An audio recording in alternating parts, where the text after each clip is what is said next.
Calling to order our meeting of the Justice Fiscal Advisory Committee for Monday, August 28th. The first item on our agenda is the adoption of said agenda. And I wanted to just make one addition to the agenda. We have another speaker who will be joining us, and that is Mark DeLong from Amethyst House. So if we could just put him on that list, we'll just put him at the bottom there. We have a lot of people presenting today, which is super awesome, but will require a little bit of time management on my part. So in the interest of moving things along, does anyone else have any changes to the agenda? Yes. I just wanted to clarify that you're putting Mr. DeLong, who's from Amethyst House, at the bottom of number 5 and not on the bottom of the entire agenda, correct?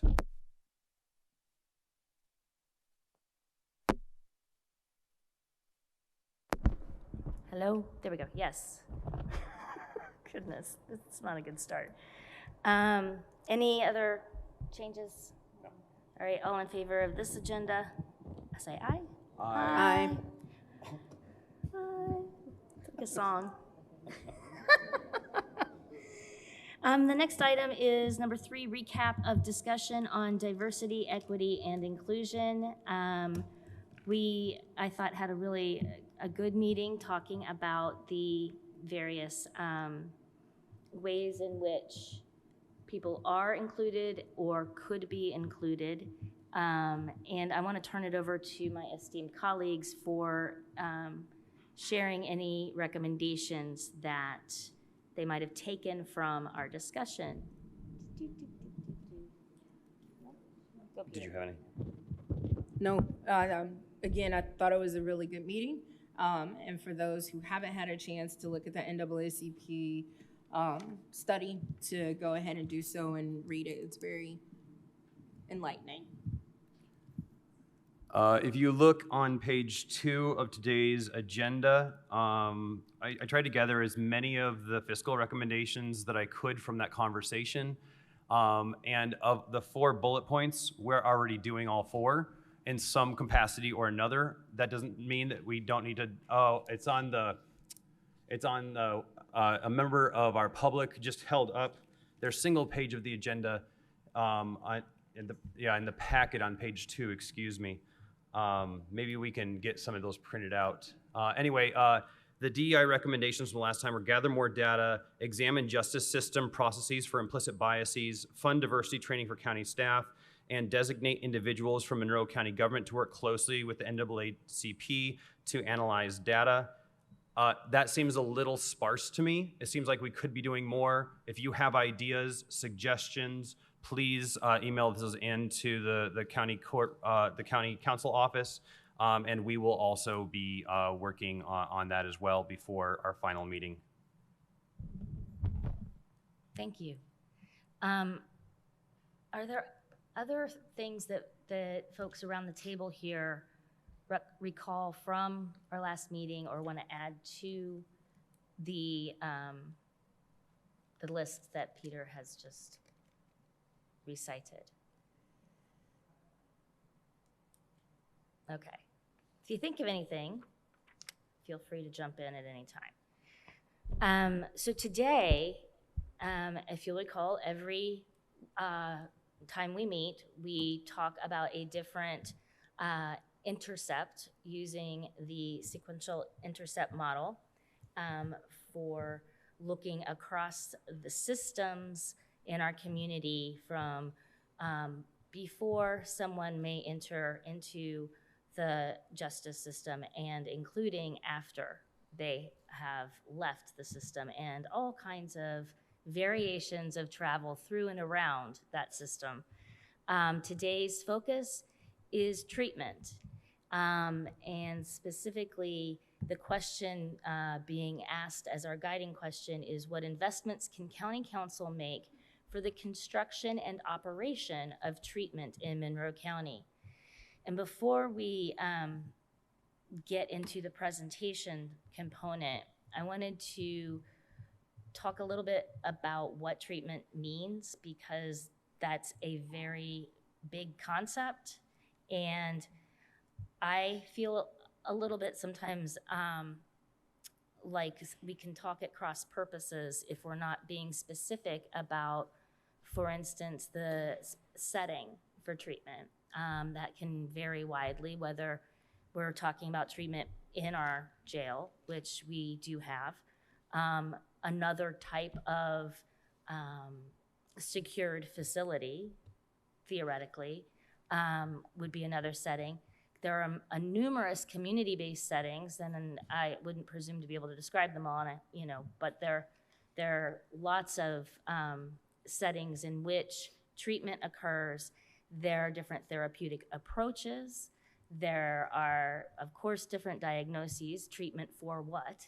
So I think we need to be specific, as specific as we can when we have these conversations, so that we know exactly where, ultimately, in answer to the question, county council can make investments, because construction and operation of treatment in Monroe County is not limited to a treatment center next to a new jail on a campus. And I don't want to put that box out there for our discussion. I want to open it up and make sure that we're talking about these different settings, therapeutic approaches, the different issues for which one might seek treatment, different funding streams that go with a lot of these different variables, different points of entry across the system, and making sure that as we look across this, we are keeping in mind the whole continuum and where we might have bigger gaps and need more supports. Do you all have anything to add to that? Questions or comments?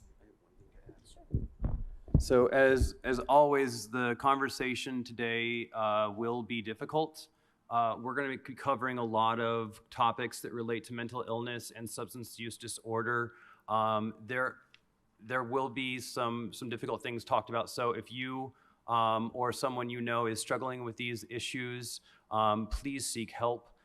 There are a number of individuals here today that can help, and there's also 988.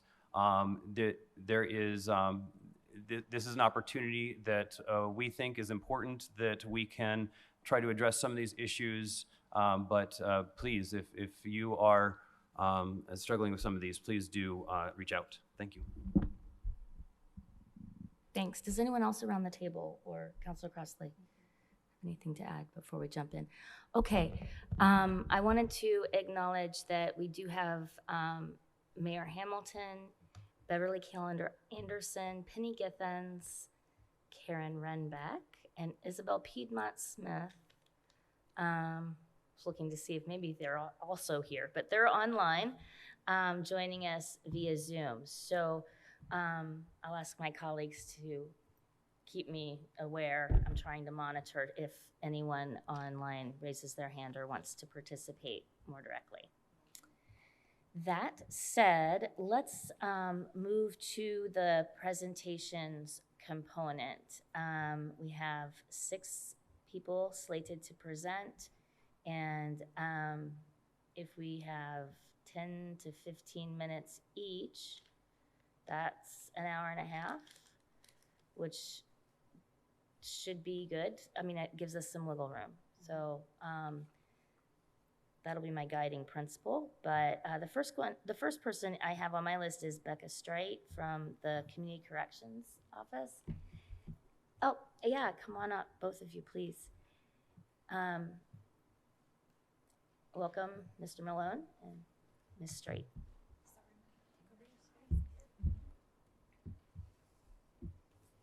Good afternoon. I'm Becca Straight with Monroe County. Oh, sorry. Bring the mic. Yes. With Monroe County Probation, I am the Community Corrections Executive Director and the Deputy Chief Probation Officer.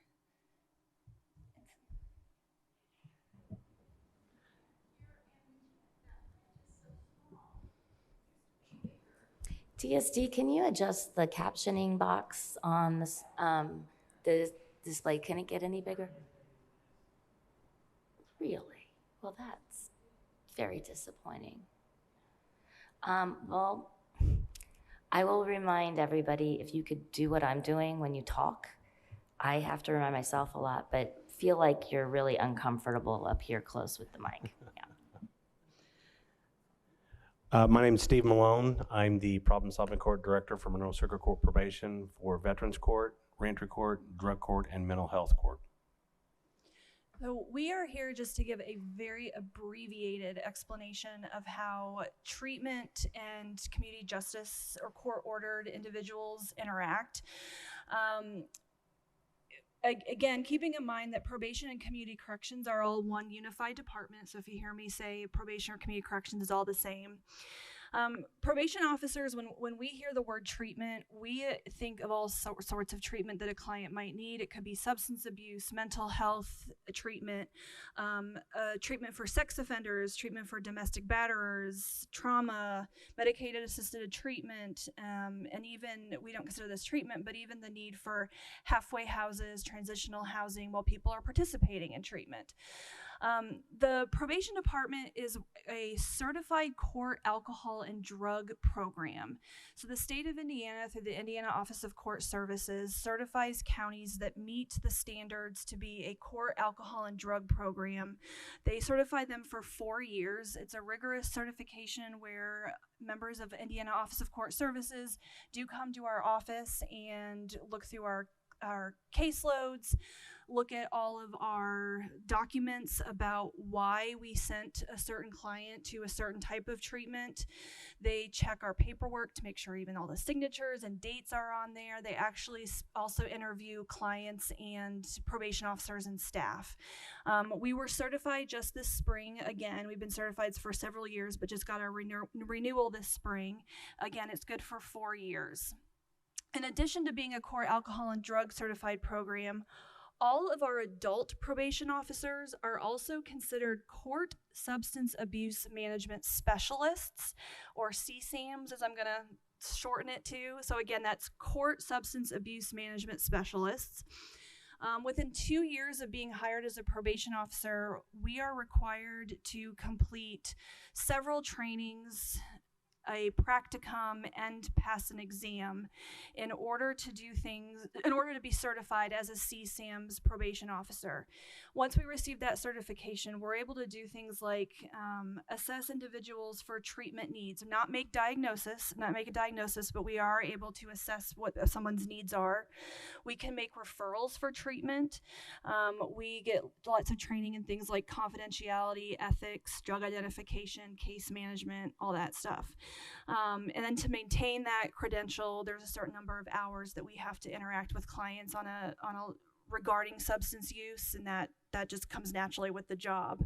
I share all this only because we are a core alcohol and drug certified program. There are certain criteria that we have to meet, or a treatment agency has to meet, in order for us to refer a client there.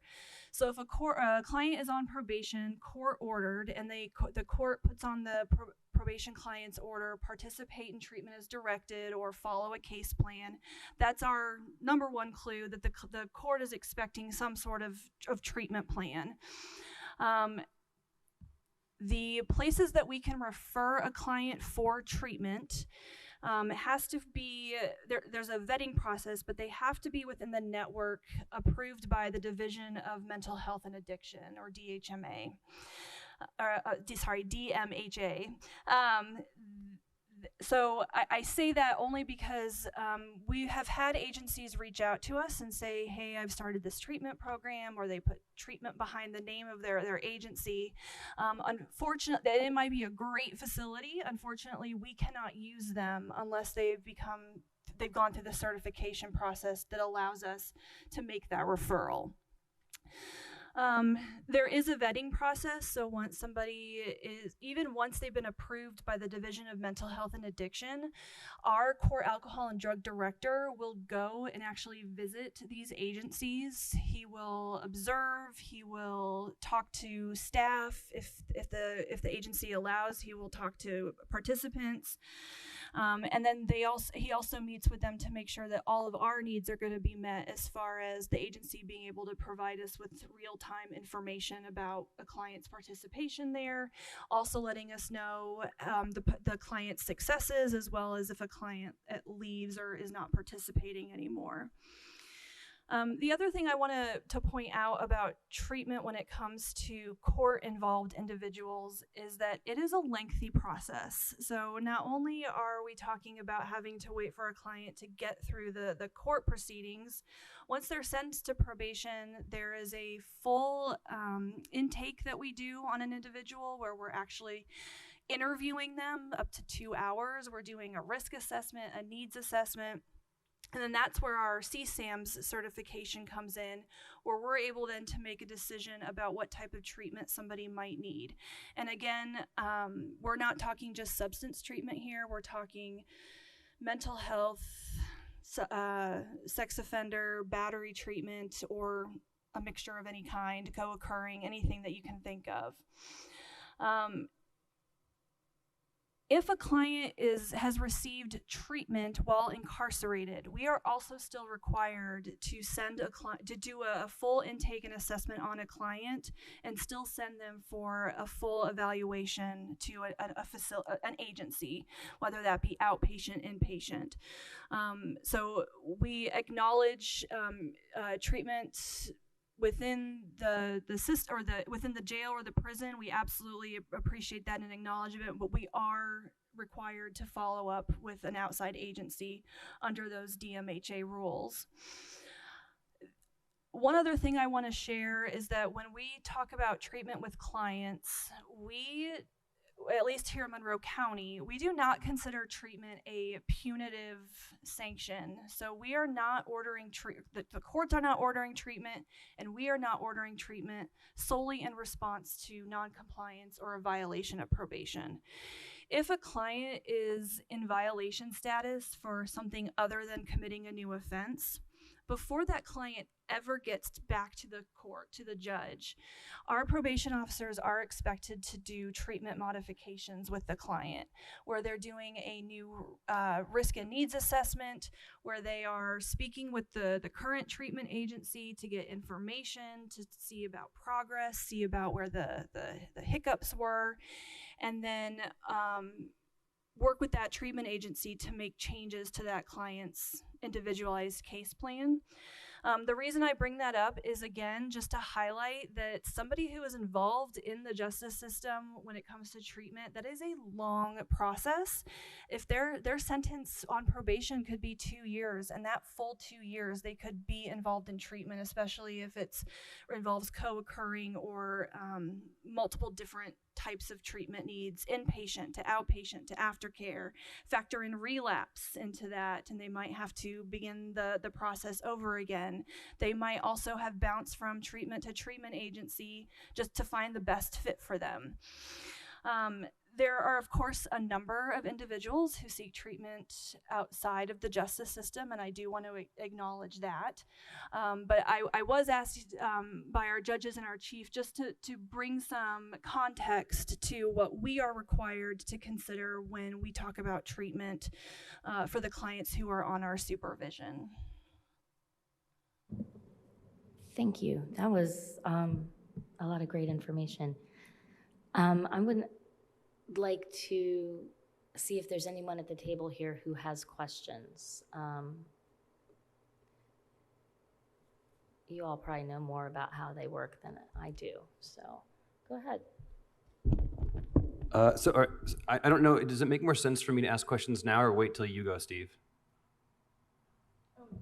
I wasn't planning on saying much. I'm just going Okay, to say all right. exactly what she said is what we do in the problem-solving courts, but treatment it's in our name, drug treatment court.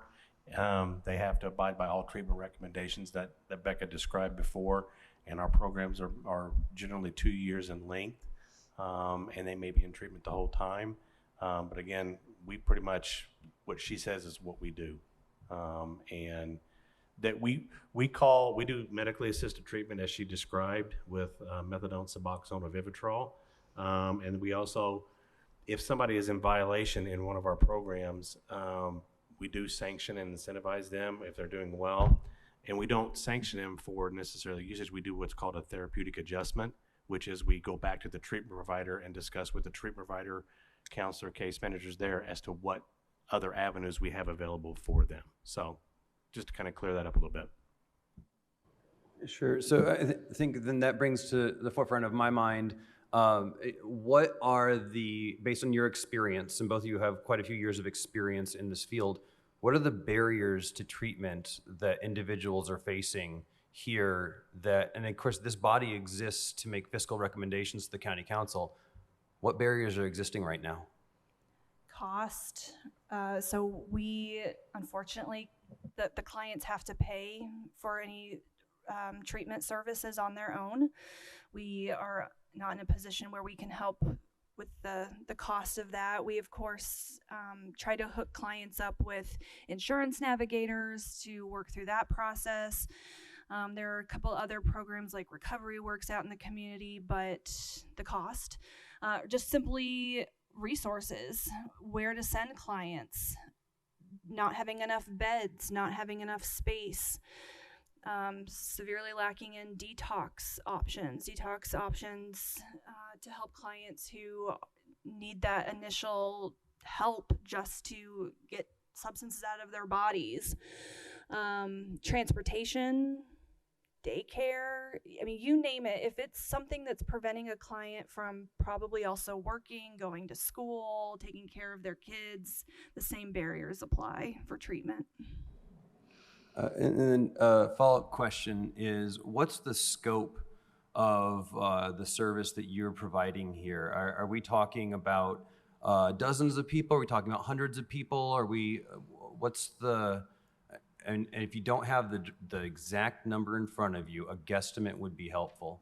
Are we talking about 5% of our population, 10% of our population? I thought I had this bookmarked. We do keep statistics on our core alcohol and drug program. We are talking in the hundreds. And I had this bookmarked, I promise, I did. Sorry. I'm trying to find the core alcohol and drug section of our large annual report.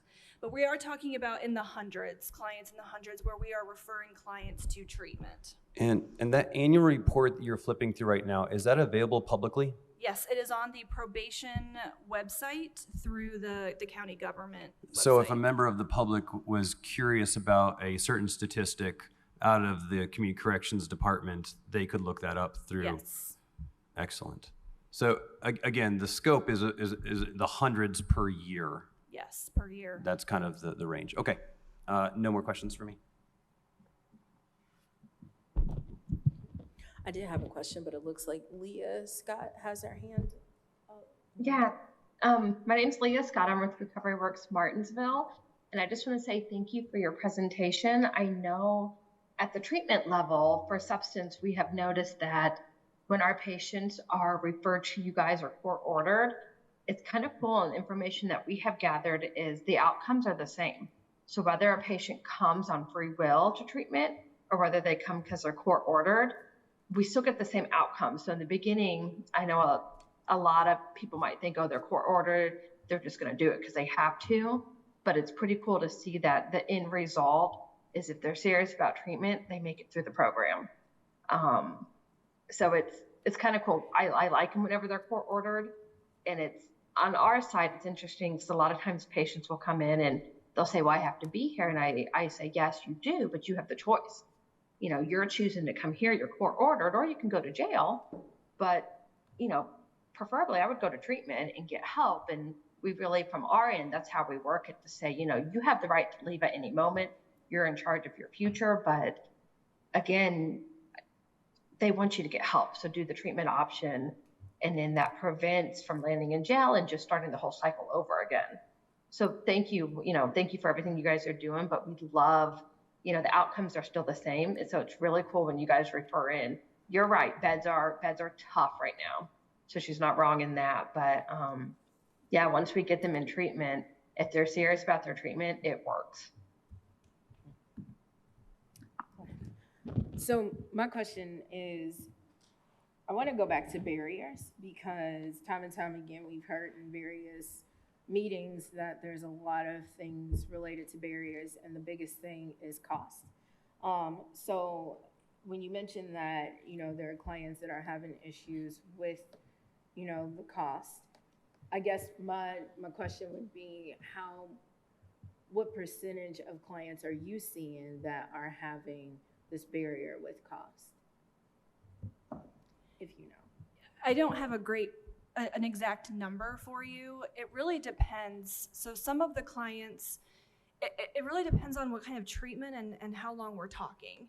If a client typically, and I am not a recovery works expert, there are probably people around the table better versed at that, but there are some guidelines with that about how much they'll help pay and how long.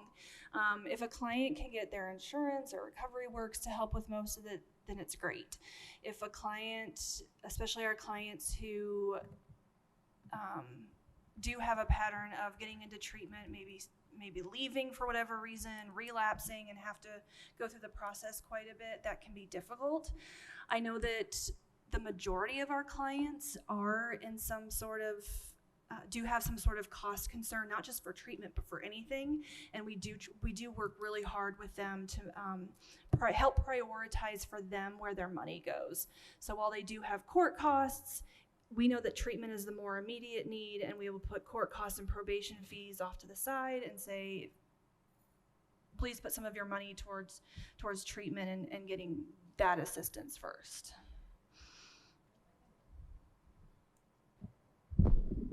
Go ahead. Oh, I was just going to say, I know, I was kind of mentioning to Steve as well, there was a presentation a couple of weeks ago where, or actually maybe it was the DEI presentation talking about treatment costs. And I was saying, since Medicaid expansion, the vast majority of the people that we see are eligible for Medicaid. Now, they're obviously, Misty, I know last time talked a little bit about the fact that with the end of the extension from COVID, a lot of people were kicked off the rolls and having to work on that. And there's also income. So if you get a full-time job, you get to a certain income, then that will trigger having to pay more. But for the most part, most of the clients we see have no copay. And that's for substance residential, and that's for detox, and that's for the entirety of their treatment. What is not paid for is child care, is transportation. It's the costs associated with getting to treatment. So I think that's an important piece as well.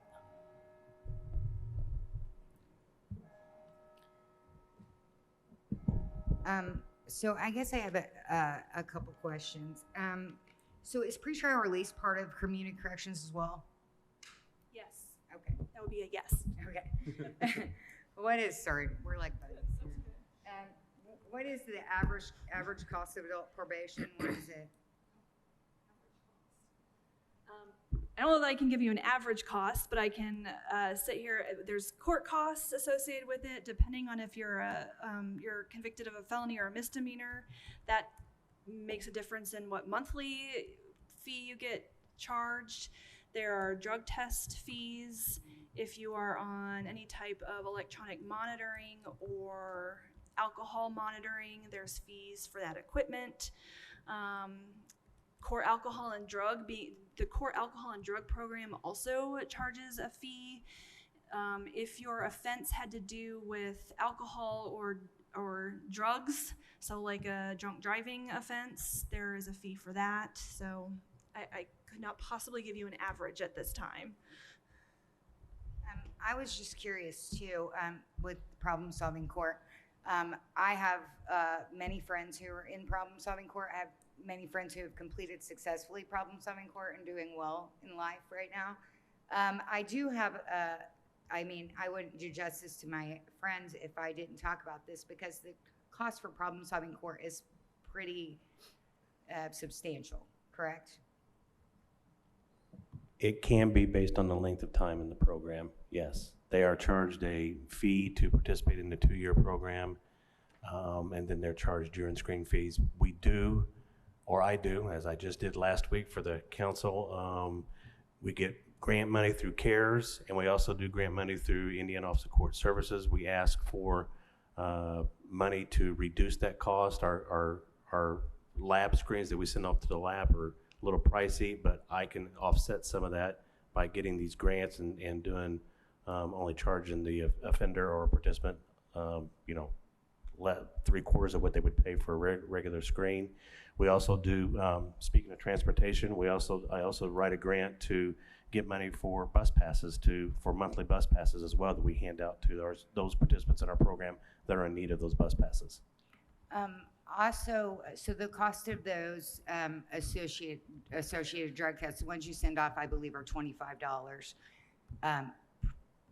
for send off. So, and problem-solving court people sometimes are screened 4 to 5 times a week. That's a pretty high cost.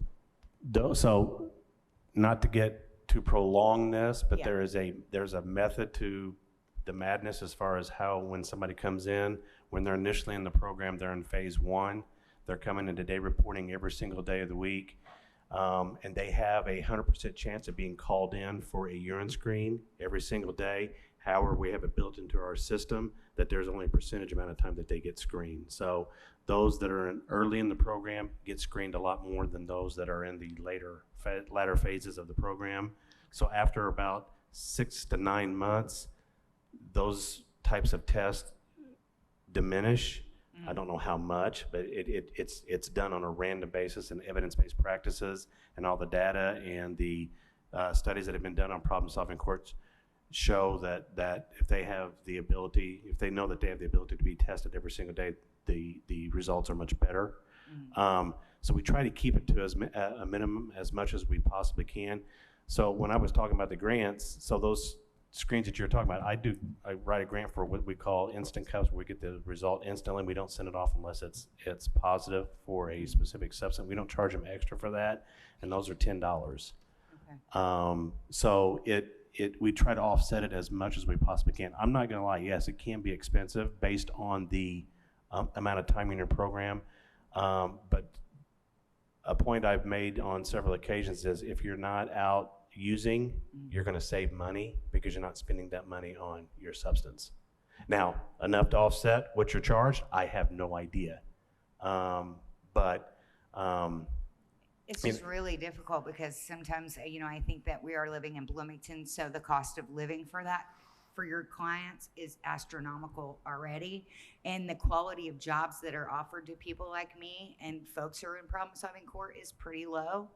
So it is difficult to get your footing there. And one last question, so once they complete their 2-year program with you without sanctions or violations or extensions, are they eligible to get off of problem-solving court if they don't complete their financial means of it, like probation? I personally was released from probation without paying before, but I didn't know if problem-solving court would do that as well. I will go back years ago when problem-solving court started in 1999, and one of the requirements was to have every single one of your fees paid off in full.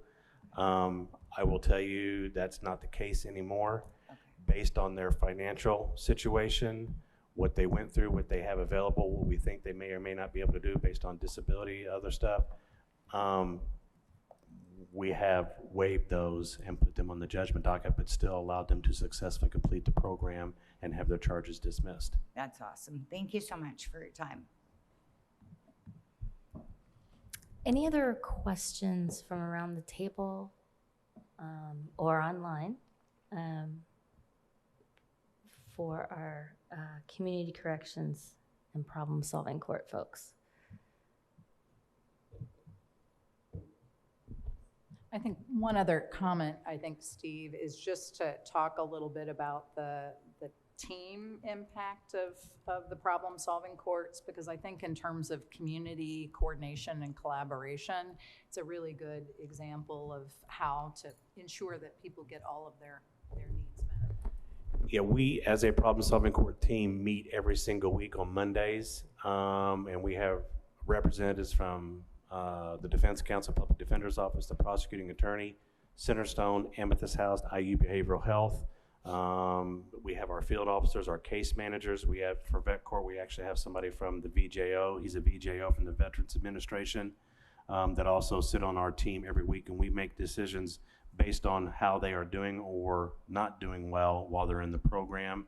And then we meet every single week in court for status hearings to discuss their progress or lack thereof as they go through the programs. Okay. And these are volunteers, except for those, myself and my case managers and field officers. Everybody else on the team is a volunteer. They don't get paid anything extra to be a part of this. And I think one of the points that's really important here is that you get to hear different voices that have different perspectives about things. So, I mean, you're asking about fees, or you're asking about, maybe somebody had a relapse. What do people think? I mean, you have the probation officer's voice and the judge's voice, but you also get to hear from the treatment professional where they, kind of came to you and said, hey, this is what's going on. And I think just from a model standpoint, again, having those voices at the table is something that's really powerful and important. So I think it's worth mentioning. And I don't want to overshadow anything that Becca had to say regarding probation, but these problem-solving courts are some of the most intensely scrutinized, studied data analysis, cost-benefit analysis out there. We did a cost-benefit analysis years ago, and we were showing that we were saving the county almost $5,000 per offender that's in the program. And as Linda was mentioning, some of the costs do add up, but that is sometimes based on the fact that they may be out to coming to court once a month, or not coming to day reporting, but once or twice a week, and they relapse, and then we move them back, re-engage them with treatment, and then as a result, they may be getting more screens as a result of that. So hopefully that makes a little more sense as well. We have a question online asking what the process is for getting problem-solving court fees waived. So you mentioned that it's kind of based on a lot of different things, but what would the process be for someone? It's basically the case manager sitting down with the participant in the program, looking at what they're bringing in, what they're having to pay out, and what they have left to pay. We want them to, fees at first, when they first start our programs, we want them, as Becca was mentioning about treatment, we want them to pay their treatment cost first and foremost, because that's what's important to us, is make sure they're getting their treatment and getting the appropriate treatment. Then we'll start working on their fees. There's no set process as far as the fees are concerned. We would like for them to pay everything off, even some of their past fees. So they start from scratch when they start the program, so they're starting from scratch, but that's not a requirement anymore. We don't ask them to do that anymore because it can be very costly. So we'll do a cost benefit analysis to see where they are in the program and what they have left to pay and what they can afford to pay.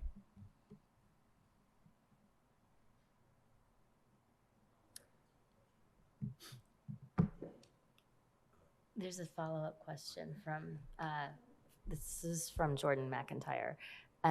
Is the cost-benefit analysis advantageous to the county government or to the individuals in the program? The county. Plus, they're not spending that much time in jail any longer as well as a direct result, so not costing as much and not coming back through court for court proceedings as well. But the data going into the decision then, though, is based on the individual in the program, right? It's just that it is a cost-saving measure for the county, and we want to be upfront about that.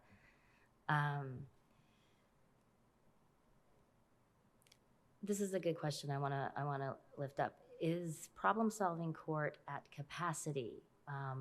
And so are people, there isn't any like, we're full, you can't participate because we don't have the capacity? Absolutely not. Okay. With COVID, we took I don't want to say a hit, but there's a lot fewer participants in the program because of COVID, and then some. It's a volunteer program. We can't force you to come in to a problem-solving court. We get the referral from the prosecutor's office. They think that somebody should be considered for the program. They sit down, as Becca was talking about, we do an intake, we do what treatment provider, we send them for a treatment evaluation, then we determine whether or not they should actually come into the program, and then we go from there. Great, thank you. Any other questions from members around the table or online? I finally found my page. In 2022, just clients who went through our core alcohol and drug program, so they were in the official program with a referral to treatment, we served 535 individual clients. What page is that on? It's page 87 in the PDF. Great. Thank you. Thank you very much. It's a lot of information, but really important, and I appreciate your time being here. The next group on our list is Sheriff Marte and team is what it says. Welcome to all of you. And did you have a talky talk kind of presentation or a watchy kind of thing? Kind of both. Watchy Kind of talk? both. Okay. Is it up there? Oh, here we go. So it's going to be hard to top off what we just heard. That was great information, by the way. It really was. Can everyone hear me? Am I loud enough? Okay. When we learned that we were going to present on the topic of treatment, we didn't really want to reinvent the wheel. So what we did was we pretty much sat down as a team and recalled some of the conversations, different forums that we participated in, and I assure you it was quite a few, and heard from council, commissioners, and most importantly, the public as well. And we listed the 4 positions that should be coming up here shortly that we felt was a common ground for trying to help people in need when they come to our facility. And with the understanding that funding is really scarce for everyone to receive, and it makes sense.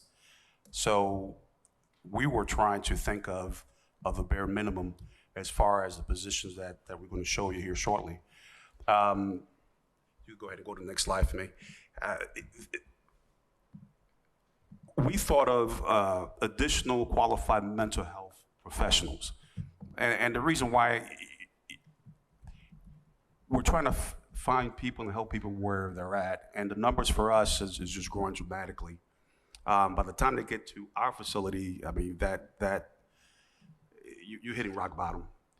The other thing that we came to the conclusion that people brought up before in the past was the substance abuse a counselor. We've seen the success when we actually find people assistance right away. And then the other one, which was, we found it was very important, was the reentry case management. That is something that once they're with us, people do well, but unfortunately sometimes when we don't have assistance, when they leave the facility, they find themselves right back again. And then the last one that we thought of, in consensus with the council, commissioners, and the public, was a jail program director to make sure that that individual solely job is to make sure that that person is receiving what that person truly needs at that given time. A fix won't work for everyone, so we have to be conscious of that and meet that individual where they're at.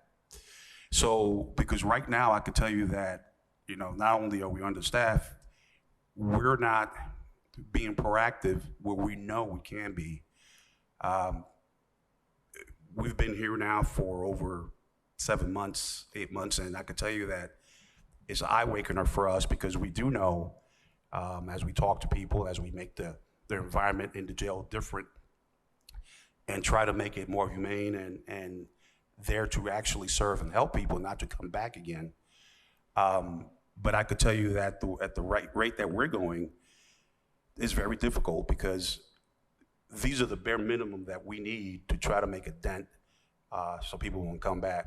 So I'm going to turn over the actual presentation now to the chief deputy and then to the jail commander, but they could tell you hands-on as well what they have observed in a short period of time that we've been here. What we want to do as well is bring a full circle, and in respect of time, we'll probably just give you just one example, but that's just one of many, many that we face on a daily basis.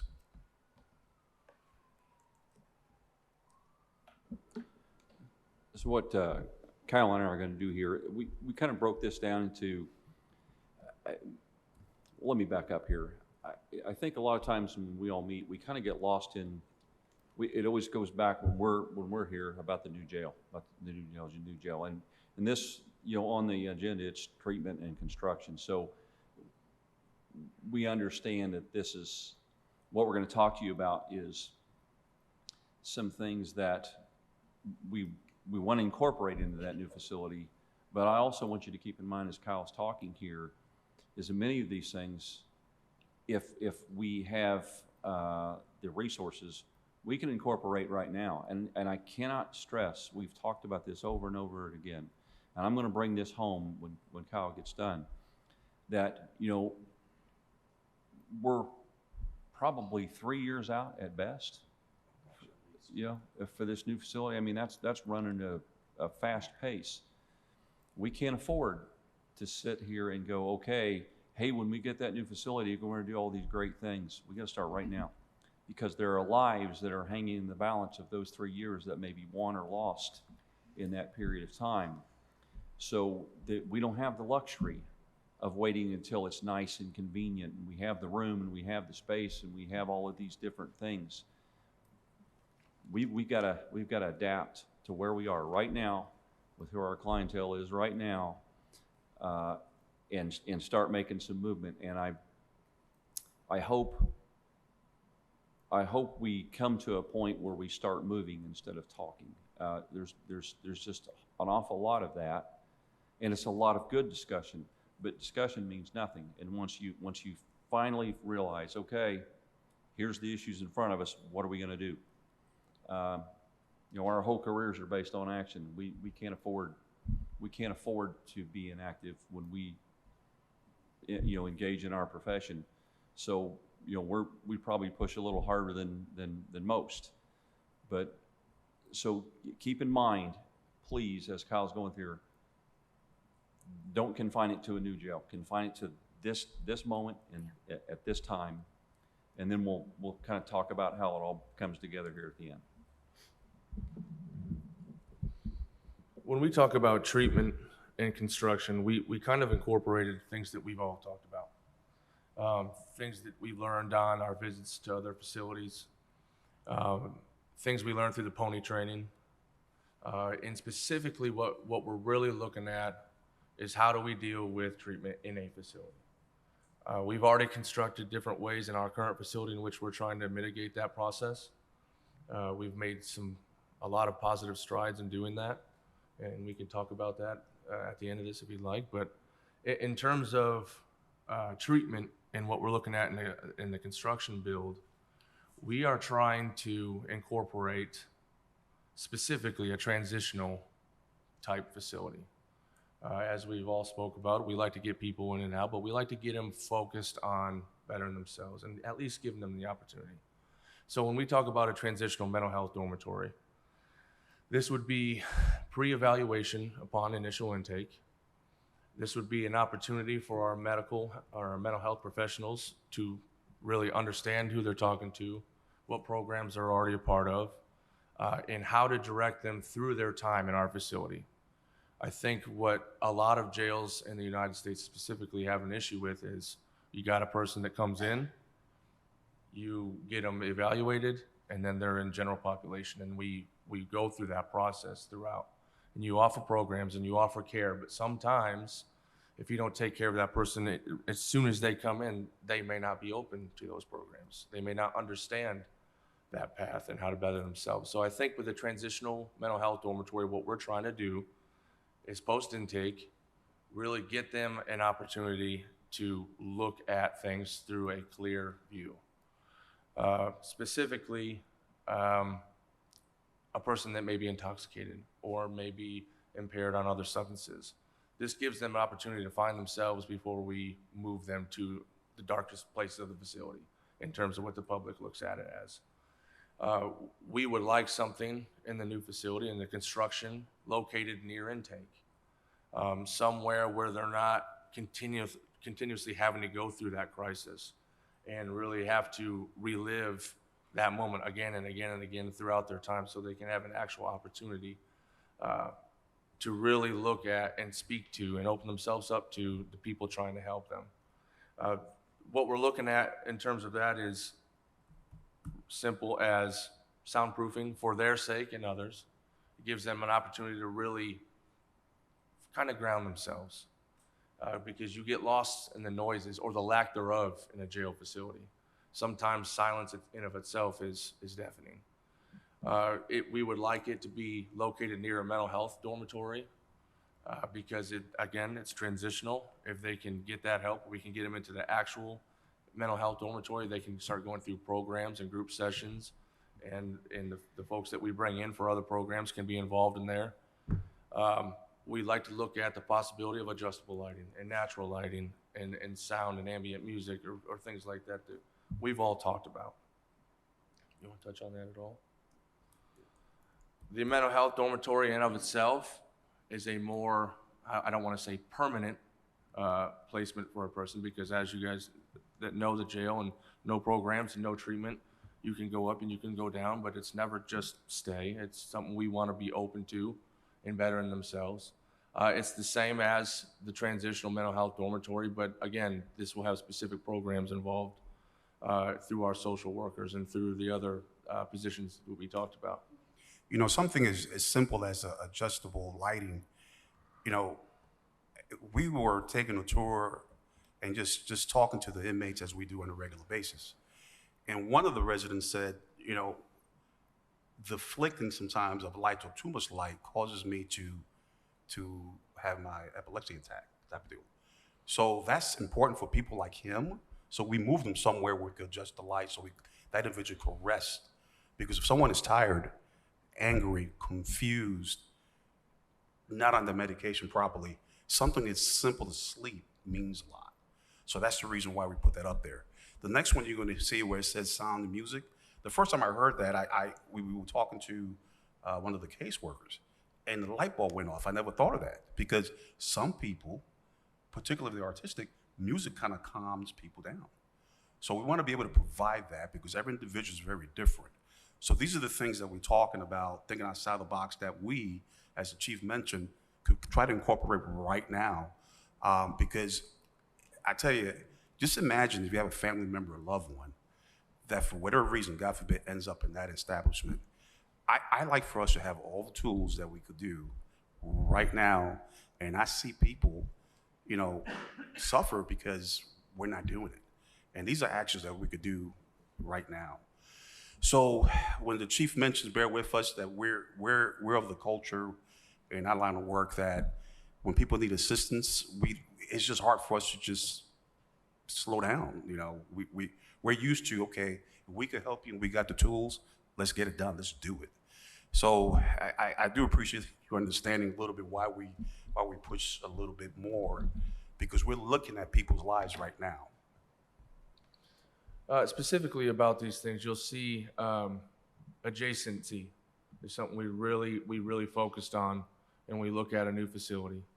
That's things we've already started to do in our current facility as it stands. Obviously, it's on 3 different floors, so that's hard sometimes. But when I talk about adjacency specifically, what I'm really talking about is a person that comes in that has a substance abuse issue, not violent, no other outlying charges. Sometimes exposing that person to the rest of the facility is extremely harmful to that individual. So if we can move them in the confines of that area, in the confines of programming and assistance and group counseling spaces, and not expose them to the jail aspect of being incarcerated, we believe, and as well as you guys that we've all talked about, that it would be extremely beneficial to the people who are housed.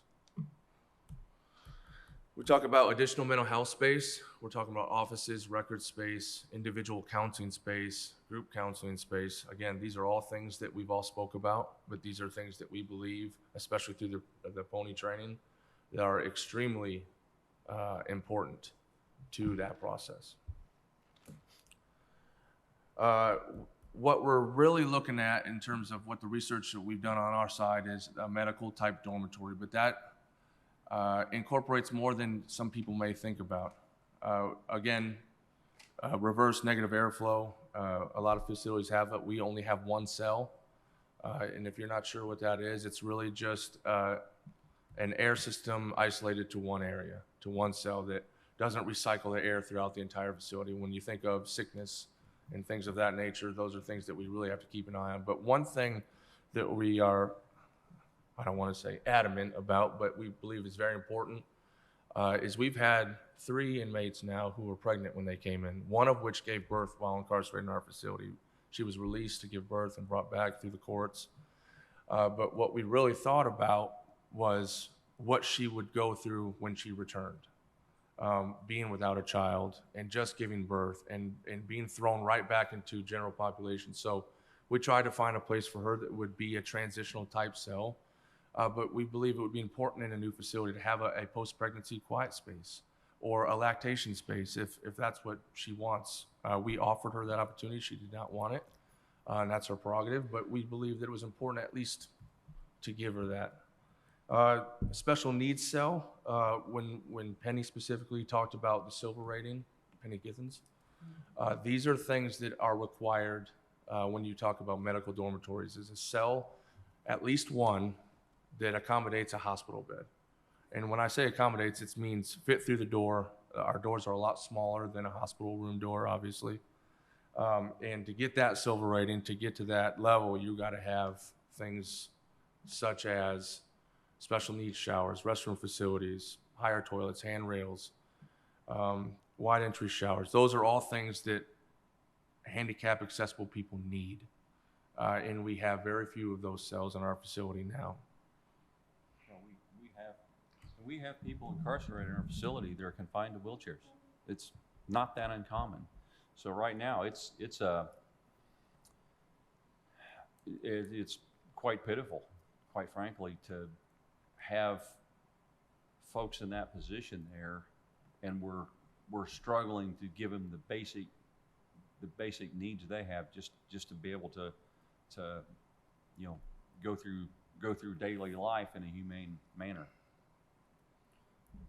I think sometimes things get overlooked. For instance, we talked about somebody in a wheelchair. We have 2 people in walkers. So these are the type of things that can't go into general population. You can't put that with other inmates because of the steel and the metal and the things that are in those devices.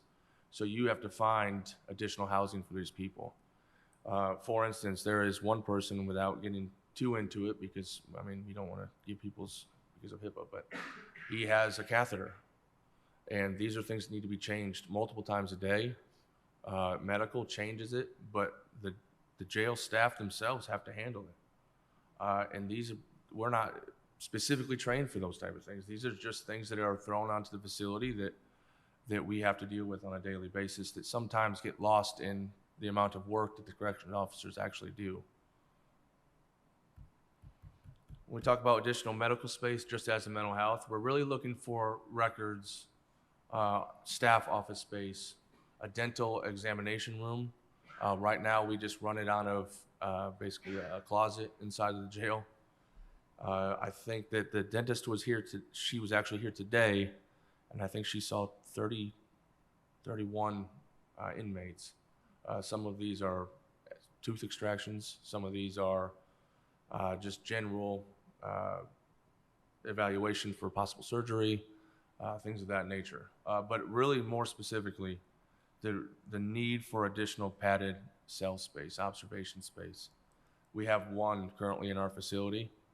And the need for that padded cell goes beyond what you may think may be common sense, because, for instance, if a person exhibits self-injurious behavior, we are mandated by the state of Indiana to do certain things, to put these people on surveillance, to check on them intermittently at different staggered times. But more specifically, these are people that are actively trying to harm themselves. So outside of contacting the hospital and contacting the courts and getting these people direct evaluation and emergency detention orders and stuff like that, sometimes people don't rise to that occasion. So if they're hitting their head off their cell, we need to move them to a space where it's softer. It's more sanitary, it's clean, it's closer to everything, it's closer to the medical offices. And only having one in a 200 to 225 person facility is extremely difficult to manage. But we've made do with some of that. Touch a little bit on, just in general terms, on an individual that we received that had the broken back, how we had to struggle with that. Well, the individual with a broken back required rehabilitation because of the amount of equipment that was required for him to get up and move and go to the shower. We physically had to help him around. We had to help him with his walker, push him in his wheelchair. We had to dedicate officers. The assistant jail commander walked around the facility with him to try to rehabilitate him through his process. Luckily, the courts got him, I think he was only there for 2 months. But luckily we got some movement out of that, because we had to take up one isolation cell his entire stay. When he first got there, again, touching on that hospital bed space, he was somebody that would have really benefited from that, because we can give him 2 or 3 mattresses like we did, but that's still, I don't know if anybody's ever felt those mattresses, that's still not enough for somebody with, serious bodily injury and really recovering from that. But we had to consider also definitely keeping a close eye on that individual, because if you think about it, you're alone, you by yourself, you can't be in general population because you have a broken back. But the psychological damage that does, because you're not talking to someone, that human interaction, we really had to be concerned with that individual. But here again, it's one of those things that we want to move as fast as we can, but without the resources, those are the things that we have to deal with on a daily basis. This next part, you look at the trend of jails in the U.S., and you see a lot of jails going to this veterans dormitory space. As of this moment, we have 5 former veterans, at least ones that acknowledge that they are. Some guys don't want to talk about it. But the importance of these dorms has been proven statistically again and again, because when you get guys or girls who have gone through the things that they've gone through their service in the military, sometimes, and substance abuse counselors that can attest to this, sometimes the best people they can talk to are people that are going through it too. We can talk about all the programs that we want to talk about and all the things we want to do as a sheriff's office, but if we can't meet people at that level, sometimes we are not going to be adequate enough ourselves. So a dorm like this with veteran-specific programs and really peer work, veterans helping veterans, that has shown to be extremely beneficial in facilities. I just went to a jail conference in Omaha and visited that jail, and they had an entire veterans dormitory, and it was actually kind of nice because they had their beds set up where it was Marines, Army, Navy, and they had contests to see who kept the cleaner side of their jail. And it was actually awesome to see everybody working together, because sometimes really veterans get lost in the shuffle. A lot of what we hear is the same things that we hear about us. I mean, we elected to do the job, so we deal with the consequences, whether it's emotional or physical. And sometimes veterans get overlooked in that aspect as well. We talked about more jail program space. that's something that we've hit on throughout the beginning. It's something that all of us have hit on. We're very limited right now. We have 11 total programs, and we're also working and speaking to the IRAC program and potentially incorporating them in our facility as well. So you can see all of the programs that we have available now. It's in one space. It is not something that we can do for years and years and years without really looking at a different build in a new facility. We as a team discussed this multiple times. At what point, and this is going to be very difficult for us, but at what point do we have to turn away a program knowing that it could be helpful because we don't have the space? And I assure you right now, the staff are doing the very best that they can with the very little that they have right now. And we are still losing correctional officers to other paying better agencies. And, you know, we cleaned the place and we sanitized it and we made it brighter and tried to give them things that we have control of.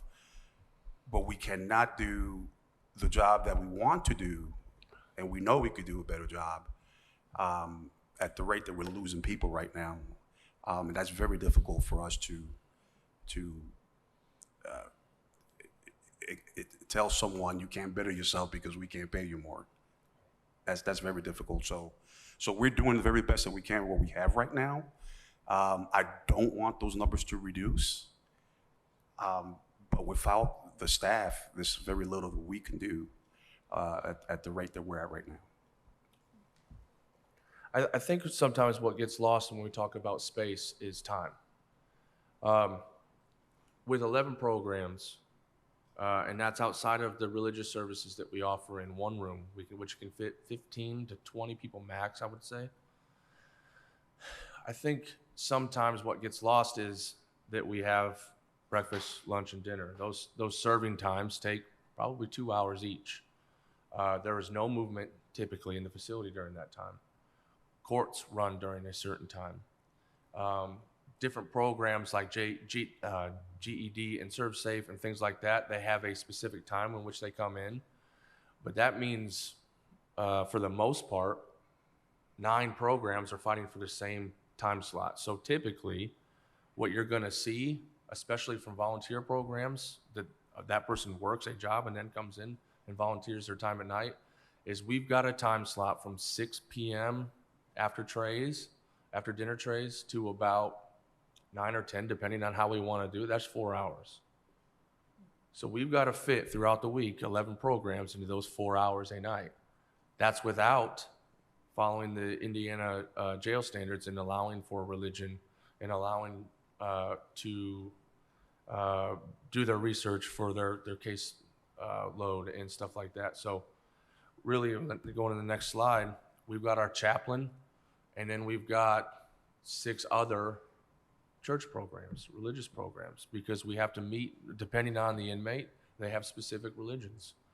So there are religions that we have that aren't listed here because they're not all the time. There's just some people that come in and have one, and we have to look into the community to see if we can find somebody, or we have to make a computer available to where they can research their things. So when we talk about program space, we're not just talking about multiple spaces. We're talking about time. And with the multiple programs and all the time it takes to manage those spaces, that means more officers. So we speak a lot about what we can do to better the time that the inmate spends in the facility and build a proper foundation for them to build from when they get out of the jail. But a lot of that is time management inside the facility. Because if I walk through the jail every day and I talk to inmates every single day, I'll go down and sit down in their block with them because I think it's important for them to see me and talk to me. And one of the things they'll say is, hey, I've been asking for this, or I've been asking for this. Well, I go back to the officer. I'm like, hey, did they ask for this? And they're like, yeah, I'm trying to get to it. I've got to do this, this, and this. And I'm like, I'll do it. And that's what it takes. It takes people willing to do more just to provide adequate service to some of these people. So we can talk about all these things, but unless, like Chief Deputy said, unless we're willing to truly act, we're really looking at being behind the 8 ball, and that's not something that we do in this administration. And the jail commander is being very, very polite and very kind here, but when he steps in, it takes away from his role of making sure that that facility operates where it's supposed to, humanely and safely. I could tell you that incidents, I could tell you when he's not there, because I have to be more alert, because things do happen in that environment and quickly. So what we're saying is, very frankly, we need help with the people. We need more staff. I appreciate what they're doing, jumping in, and we signed up for this, and we know the challenges that we have, but it comes to a point that we cannot provide everything we want to provide and sacrifice the safety of all staff and the residents there. Because the last thing I want is for someone to truly get hurt because we didn't do it the way we know it needs to be done the right way. I promise we're almost done. Other space consideration is we've got a library now. It's literally just a closet that the Monroe County Library comes in and they conduct that service for us through a contract we have with them. But also a stylist, someone who can do haircuts, and a space specifically for that. Right now she comes in and we say, well, we got indoor rec available. Well, we got the multi-purpose room available. Well, you're gonna have to try to do it in the hallway today. So it's something that we're required to provide inmates that we have to make work on the fly depending on what we have available. Okay, we talked about a lot of things here, maybe straying from the topic of treatment just a little bit, but it all kind of comes back. So I'm going to try to bring this home to really what this whole conversation is about. But Councilor Willis, you made a statement that rang true right at the very onset of this. You talked about investments, and that is kind of the basis of all this. You know, what are we going to invest in? Because if we don't invest, it's just not going to happen. It simply isn't going to happen. So I'm going to tell you a little story here in just a second here. But while we do this, I'm going to come back to this investment topic in just a second. But when we have the folks in jail here, they're probably, after they've been there for a while, you know, boredom sets in. You know, there's all kinds of things that happen to someone when they're incarcerated. And in the place they're in right now, it's unpleasant. So they become probably more open to treatment while they're there than maybe any time in their lives, because what else are they going to do? And if we offer it, they soak it up like a sponge if we're able to offer it. So we're missing a golden opportunity during that period of time. And one of the things that's in our statement is we want to send people out of that facility better off than they were when they came in. And I'm not sure we're doing that right now. And there's a term, and we've probably all heard it, and it's a term that I've grown to detest, particularly, you know, I spent a lot of time on the state police, but since I came to sheriff's offices, it's called the frequent flyer. We've all heard that. And what that really means to me is, for us, it means frequent failure. Because if we've got a frequent flyer and we're pushing them out, we're bringing them in, and we're putting them in a penal facility, and it's all punitive, there's no skills, we're not teaching them skills, we're not trying to treat the root cause of the problem, and we push them back out with no resources, what are the options? It's to go right back to where they were, they recycle back in. So when I hear frequent flyer, I don't assign that so much to the person, I assign that to us. Because we're almost condemning that person to be in the frequent flyer. And I truly believe that. So I want to tell you this story here, and then I'm going to talk about investments in a different perspective on some of this. So we had an officer, you may have heard about this some time back, but he was out in the alleyway taking a short break, talking to one of our bail bondsmen. It's a nice day. And he hears a commotion going on, and this person comes up, one of our frequent flyers comes up the alleyway there, and they actually greet each other. He says, "Hey, how you doing?" "Doing fine." Well, as he turns his attention back to the person he's talking to, and this person goes by him, he has a metal thermos bottle in his hand and hit him in the back of the head with it and split his head open. This person has substance abuse issues. This person has, he's got some mental illness issues, but he has been a person that has rotated in and out, in and out, in and out of our facility over and over and over again. So I'm going to go back to the investment part, and I think we're looking at this completely wrong.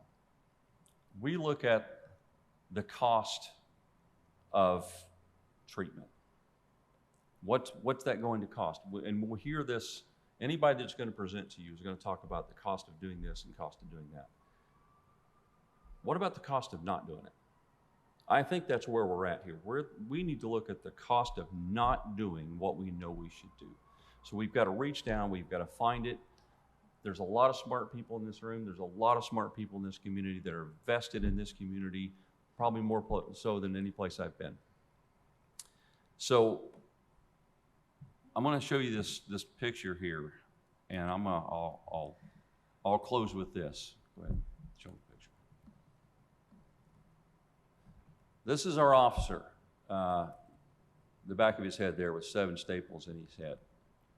And I posed the question to you, what is the cost of not treating? Right there it is. That's the cost of not treating. That could have been anybody.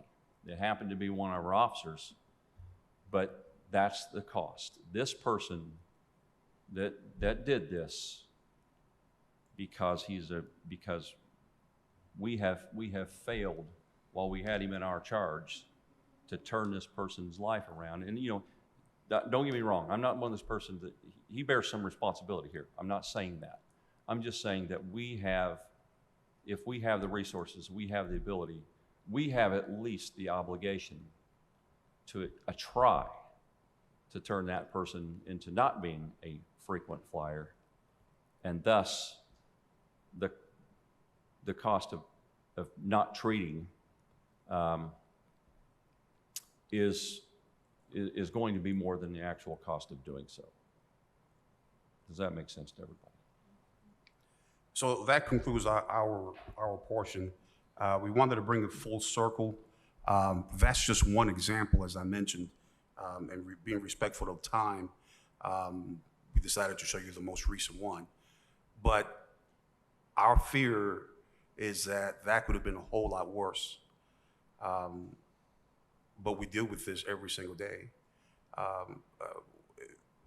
We have gotten together and talked, the studies, surveys, gathered data. I think we're ready to take action. I really do. Because when I was informed about that individual, that officer that was doing the right thing at the right time, and we know this individual by name, and we know that he's been with us before, and we couldn't do what we really needed to do. And that's the outcome.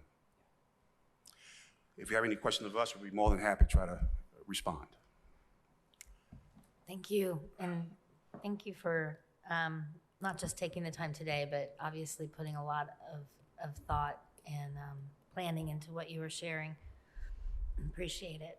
I'll turn it to my council colleagues first. Do you have any questions or comments? Go ahead.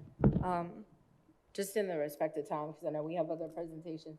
That was a lot, but it was very informative. So I appreciate y'all giving us all the things that you continue to give us, and just also want to give you all credit where credit is due, how you have been trying to come in and change the culture of what the facility has been like since you stepped in, since January 1st. So I know it's a work in progress, so I appreciate all the things that you continue to do. I know we received your 7-point program or plan, the council did earlier, and I want to go back to the jail program director because a lot of the questions I had were X'd out because some of those were answered. So with the 11 programs that you have, I guess who right now is handling all of those programs? See if I can figure this out. All of us. Okay. So one. if something new comes in, for instance, there have been multiple programs that the sheriff was directly approaching the community. He said, hey, I spoke to so-and-so, here's their contact information, can you reach out and see if we can fit them in? There's been a couple times where I've had to say, hey, we've got this program 3 other times already. We've got something that works in the community already. We may have to shelve it for right now because of that space. But our liaison does a lot of that handling now, but he also does mail. He also helps out on the floor. He does everything. So if we could find somebody specifically, because also involving with these programs, as you have to vet the people coming into your facility, you have to look into who they are and what possible safety risks they could present. This takes time.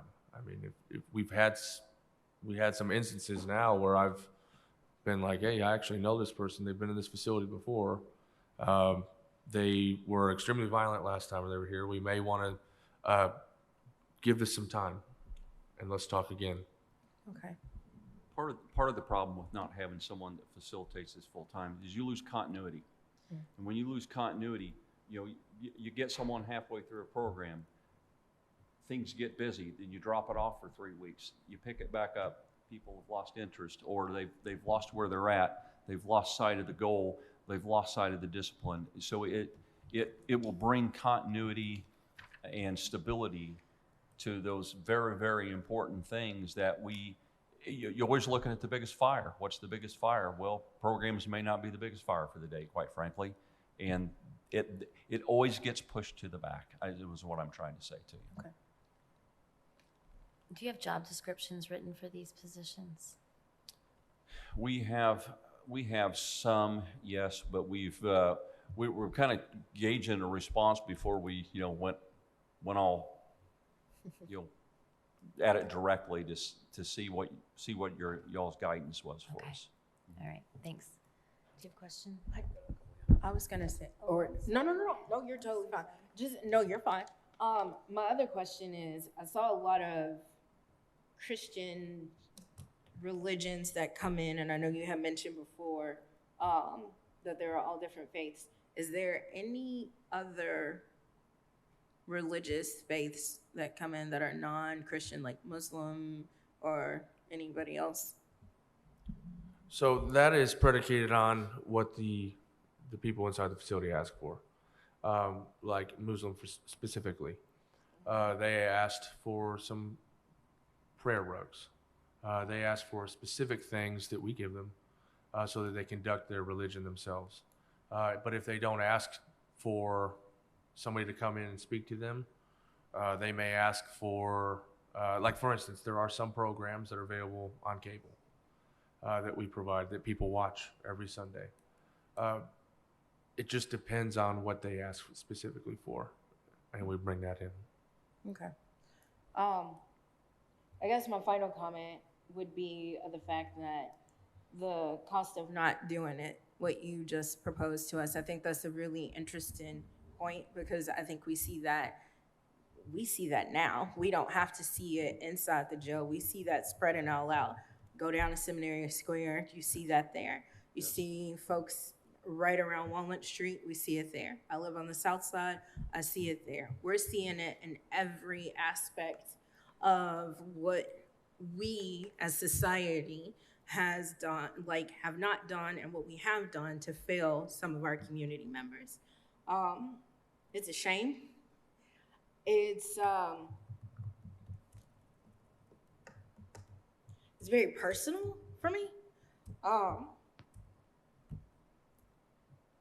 It's very personal. Lots of folks don't realize.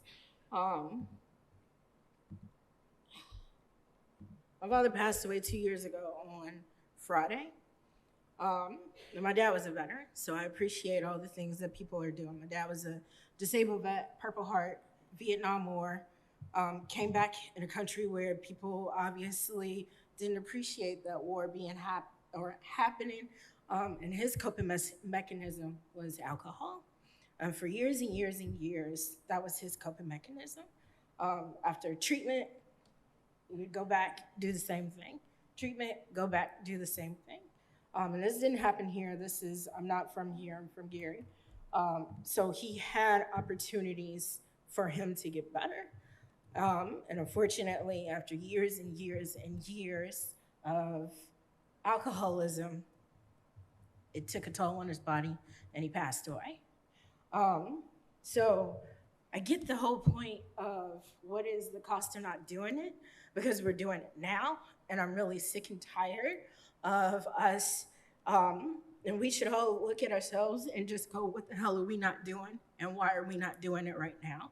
And it's very easy for us to put the blame on everybody else, but in a town and in a community that we so very much say all the damn time that we are so progressive in our values and what we believe very strong and very firm in, it really pisses me off, and excuse my language today, it really makes me frustrated that this is where we are right now and why we cannot do better. And as you mentioned, all the stories, all the surveys, all the things that we continue to do, all the things that we continue to pay for, all of those things, we can do all of that, but there are still people on College Avenue that still need help. There are still people that go to Centerstone, New Leaf, Courage to Change, all the other places. Hell, maybe they don't even go to these places because they don't know where to start.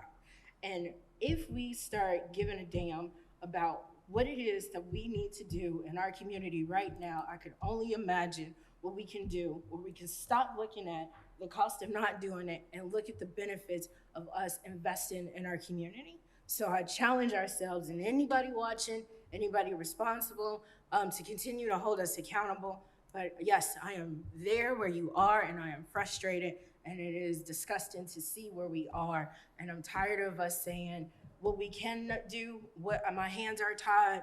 All of us in this room have a very big responsibility, from the small to the top, and we need to do something, and we have to do something now, because I don't want to keep looking at this. I don't want to see that picture of that correctional officer. I don't want to see anybody harmed by anything, but we have to start doing something and doing something now. So, sorry. Let me respond to that, two things in 30 seconds. First, I appreciate your father's service and your admiration of it. I have the same thing with my father. But if you'll read that 7-point plan, what you'll see in the very first paragraph is the sheriff makes the statement, as we've spent 6 months here, 7 months, he's concentrated, what are the things that we can do right now? And every one of those 7 things are things we can do right now, that we are, the only thing holding us back is ourselves and what we're willing to invest. So that's the whole premise of that document. If you read it in its entirety, that's the whole premise of it. What can we do right now?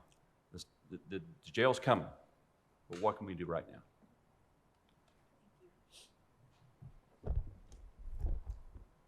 Sorry.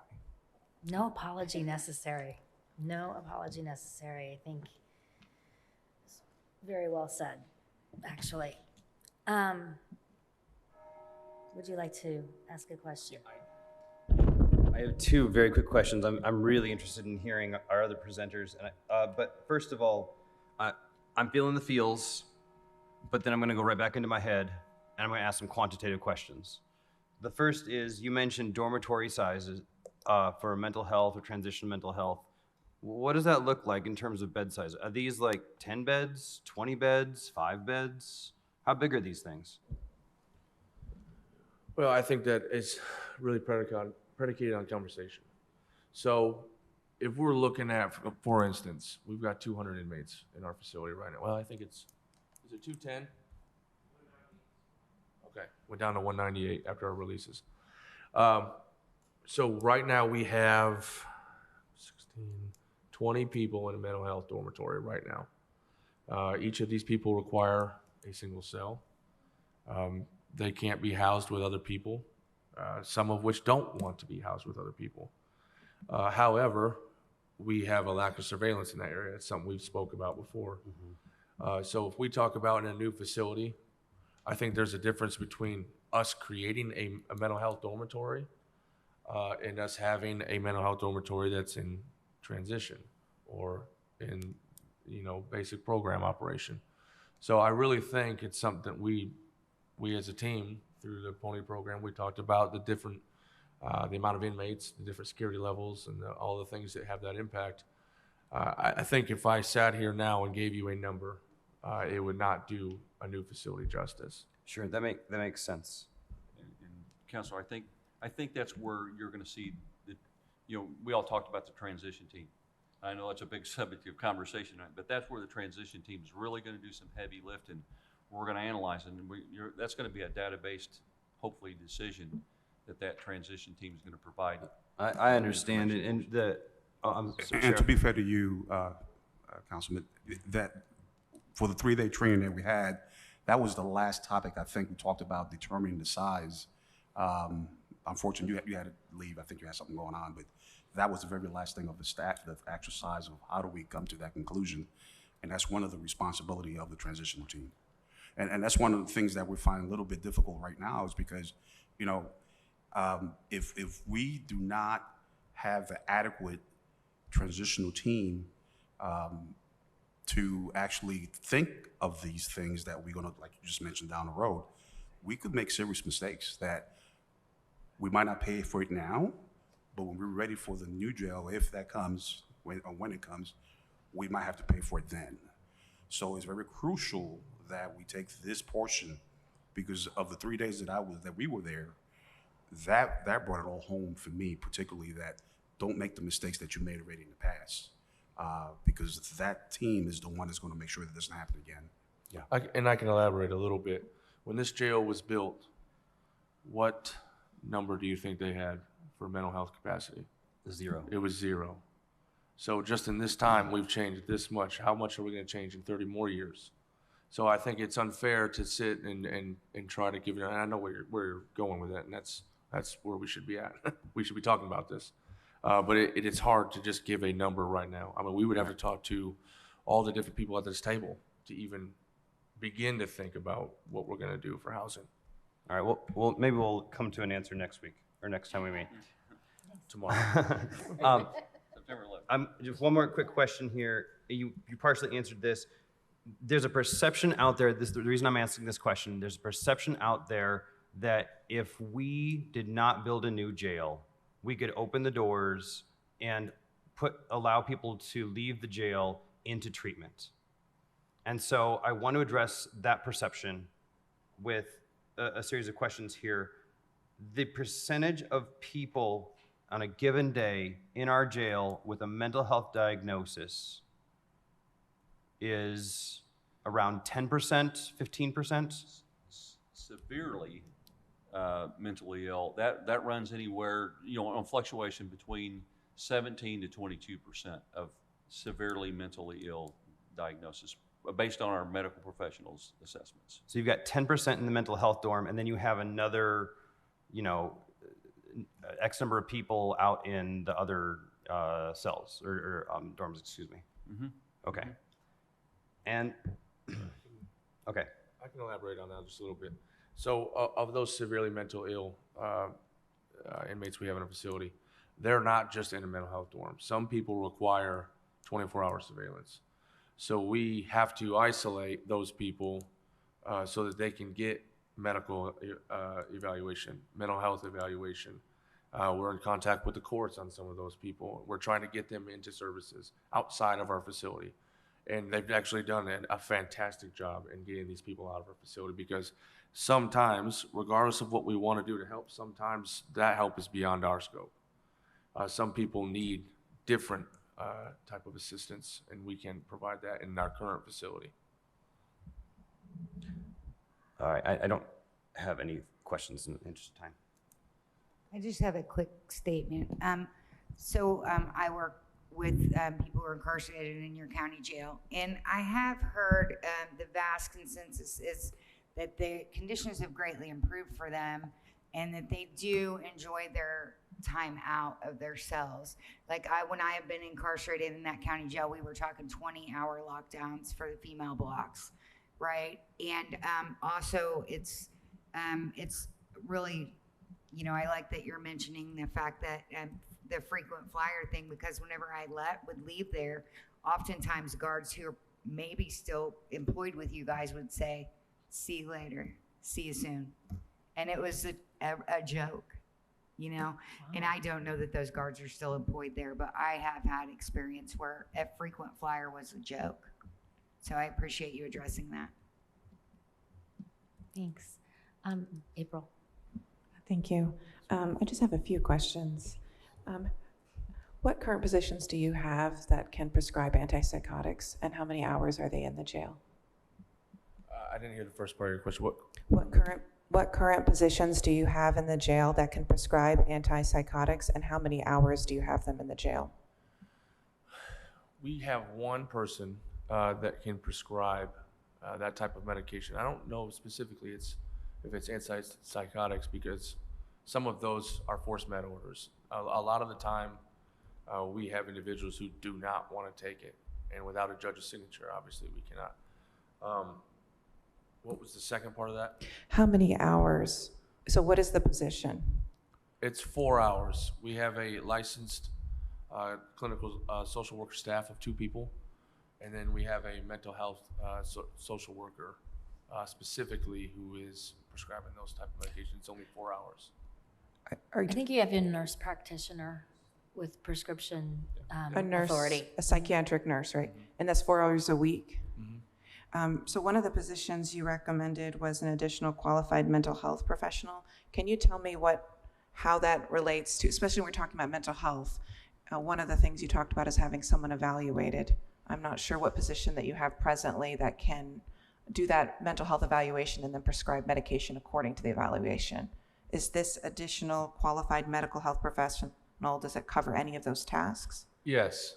So what we're really looking at in that position is 2 things. One, to get the proper evaluation and analysis upon intake, and really direct them through the facility, through programs and other things we have available. But more importantly, we're really trying, we've got 2 people right now that work tirelessly on a daily basis, and actually, I would say they're not officially off work anytime that they leave the facility, because they're continuously having to work with these individuals and what they need outside the facility as well. But part of the issue is we're reactive. I think that is the primary issue that we have. So when we talk about group counseling or just peer-to-peer or just one-on-one counseling, we do not have that opportunity, especially with only 2 people. We've got those 2 people are speaking to these people on a daily basis that are part of that mental health work. We're trying to provide them different avenues. Sometimes it's just getting their medication corrected. Sometimes it's speaking to the courts on their behalf. But really, there's not a lot of proactive work that they get to do on a daily basis. So we believed that an additional social worker could help mitigate that issue. And when one is not available, that puts tremendous amount of pressure on the one that's there. And obviously, we're worried about someone burning out and other people that are there not getting the service that they need. And then my last question is about medical services. I know when we talked actually last week in our DEI conversation, we talked about access to medical care. How many hours is a doctor or medical service provider per a week available? Because I know you're dealing with a very large population.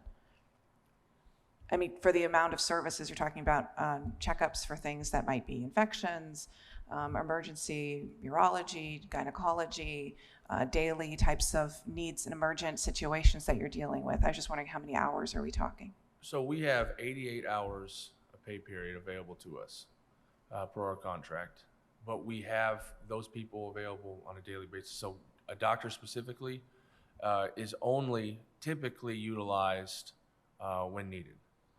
That's provided through our contract, but we have nurses on staff for that 88 hours, 2 of which, I think there's 6 total, but there's at least 2 a day, depending on the time of day, to pass medications, to follow up with sick orders, to check up on skin diseases or whatever else observation requirement is there. So on a daily basis, we provide medical care throughout the entirety of the day itself. And if I remember correctly, the amount of hours that they work is substantial as well. Yes, well, and when we first came in, each person was working 14 to 18 hours a day. And we actually had to talk to our contract and say, hey, we've got to get some help with these people here. They're working tirelessly, and they immediately rectified that. So I think we have to move on to the next topic, but again, thanks so much for being here and sharing all of that with us. Next, we have Leah Scott, who was online and with Pinnacle Treatment Centers. Welcome, Leah. Hi, good evening. Do you mind if I take over? I'm gonna share a slide deck. Okay. You should be able to share. Yeah. All right. Can you guys see my screen? Yes. Okay. So like you said, thank you. My name is Leah Scott. I'm the Executive Director of Recovery Works Martinsville. We are affiliated. Pinnacle Treatment Centers is our, the DBA, so we're the Martinsville is our name under Pinnacle. And I want to start out with a video of our CEO, Joe Pritchard. He's in recovery himself, and I think this speaks volumes. The video is only about 2.5 minutes, but it speaks volumes to what we do and why.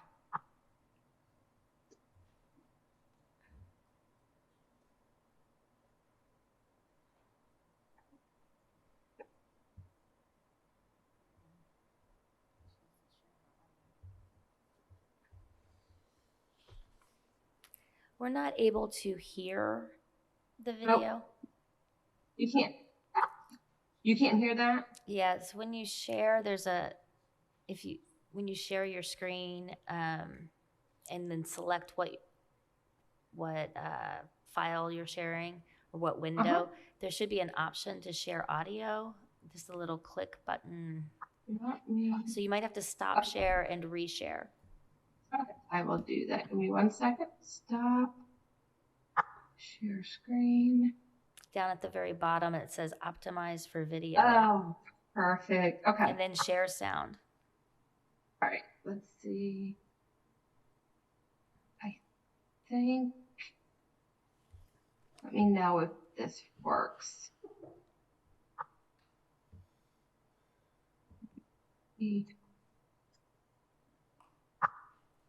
Can you guys hear that? I think so. Wait. Everything that I wanted in life, everything that I was working towards, was falling apart. My life came to a point where I saw no other option. Went into the military, into the Navy, when I was 18. I was in an active addiction until the age of 20. Fortunately for me, I had some folks that saw the deterioration going on and reached out and intervened. And as a result of that intervention, I was able to get into treatment. And I really started to have a passion for helping others to deal with substance abuse issues. I'm Joe Pritchard. I'm the Chief Executive Officer for Pinnacle Treatment Centers. I've spent my entire life, my entire career, focused on providing the very best in care for substance use disorders. Individuals suffering from addiction face that illness head on multiple times. When they're alone in a room, no one around, they face the fact that their life is just being destroyed. Addiction doesn't really care about your lifestyle background, how you grew up, where you grew up. It affects everybody equally. And that's what frustrates family members and friends, because we sit back and think, well, why don't they just stop? It's an illness. It's a disease. It's a physical illness that affects that individual physically, emotionally, and spiritually. 25 to 30 million individuals suffering from substance use disorders. Only 15% of that population are seeking treatment. It's important that a treatment provider such as Pinnacle embeds themselves in that community, helping them understand what addiction is, helping them understand what treatment can do, beginning to give them the right information. We integrate 12-step recovery supports, medication-assisted treatment, family intervention to a residential setting that gives you a 24-hour support environment. That individual seeking treatment, that family member trying to get treatment for their loved one, that employer who has a valuable employee that's being rocked with this illness. It doesn't really matter who picks up that phone to get that individual help. Just pick it up and get help. Everybody's job here, from my job in helping to lead this company to the person that picks up the phone when you're reaching out for help, our only commitment is to give you an opportunity to access care and to turn your life around.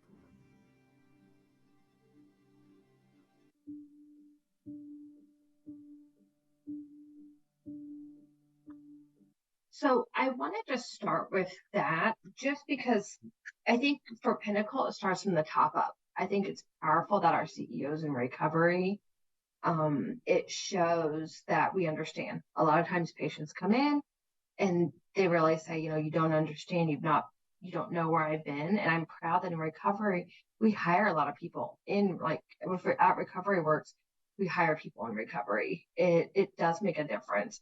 Our vice presidents in recovery, and I think from the top down, we try to keep that in mind, that they're people that just want help. So things to remember, the addiction is a disease. It's not a moral failure. It's not a character.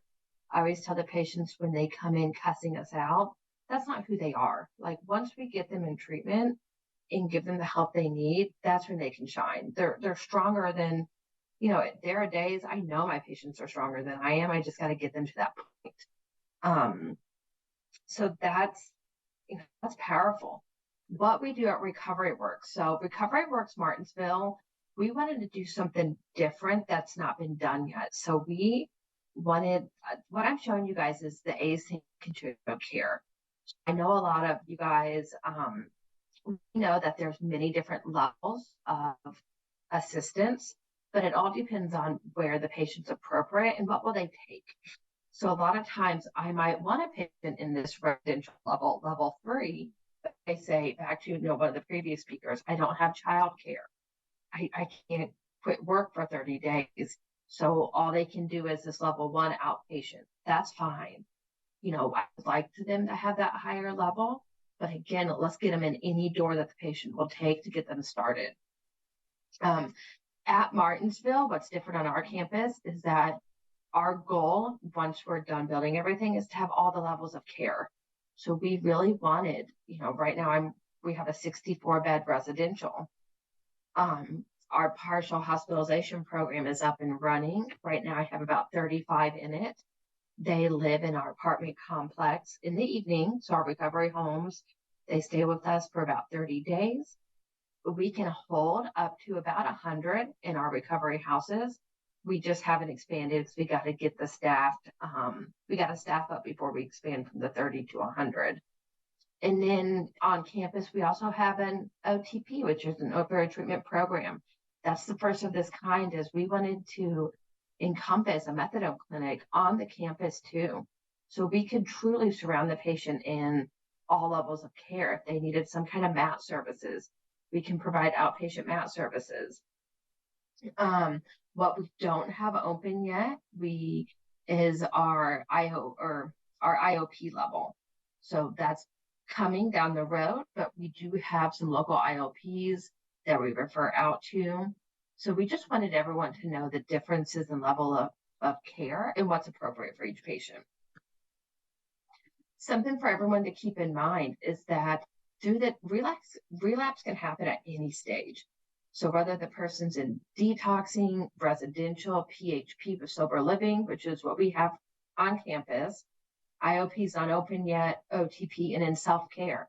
So these are, as the patients are going through the care continuum, we want them to keep going to AA classes, NA classes, MARA classes. So something new is MARA. I know that if I send a patient who is taking medications to help with, if I send a patient to AA who's on a MAP program, it doesn't work well because AA is pure abstinence based versus MAP program, which is utilizing medications.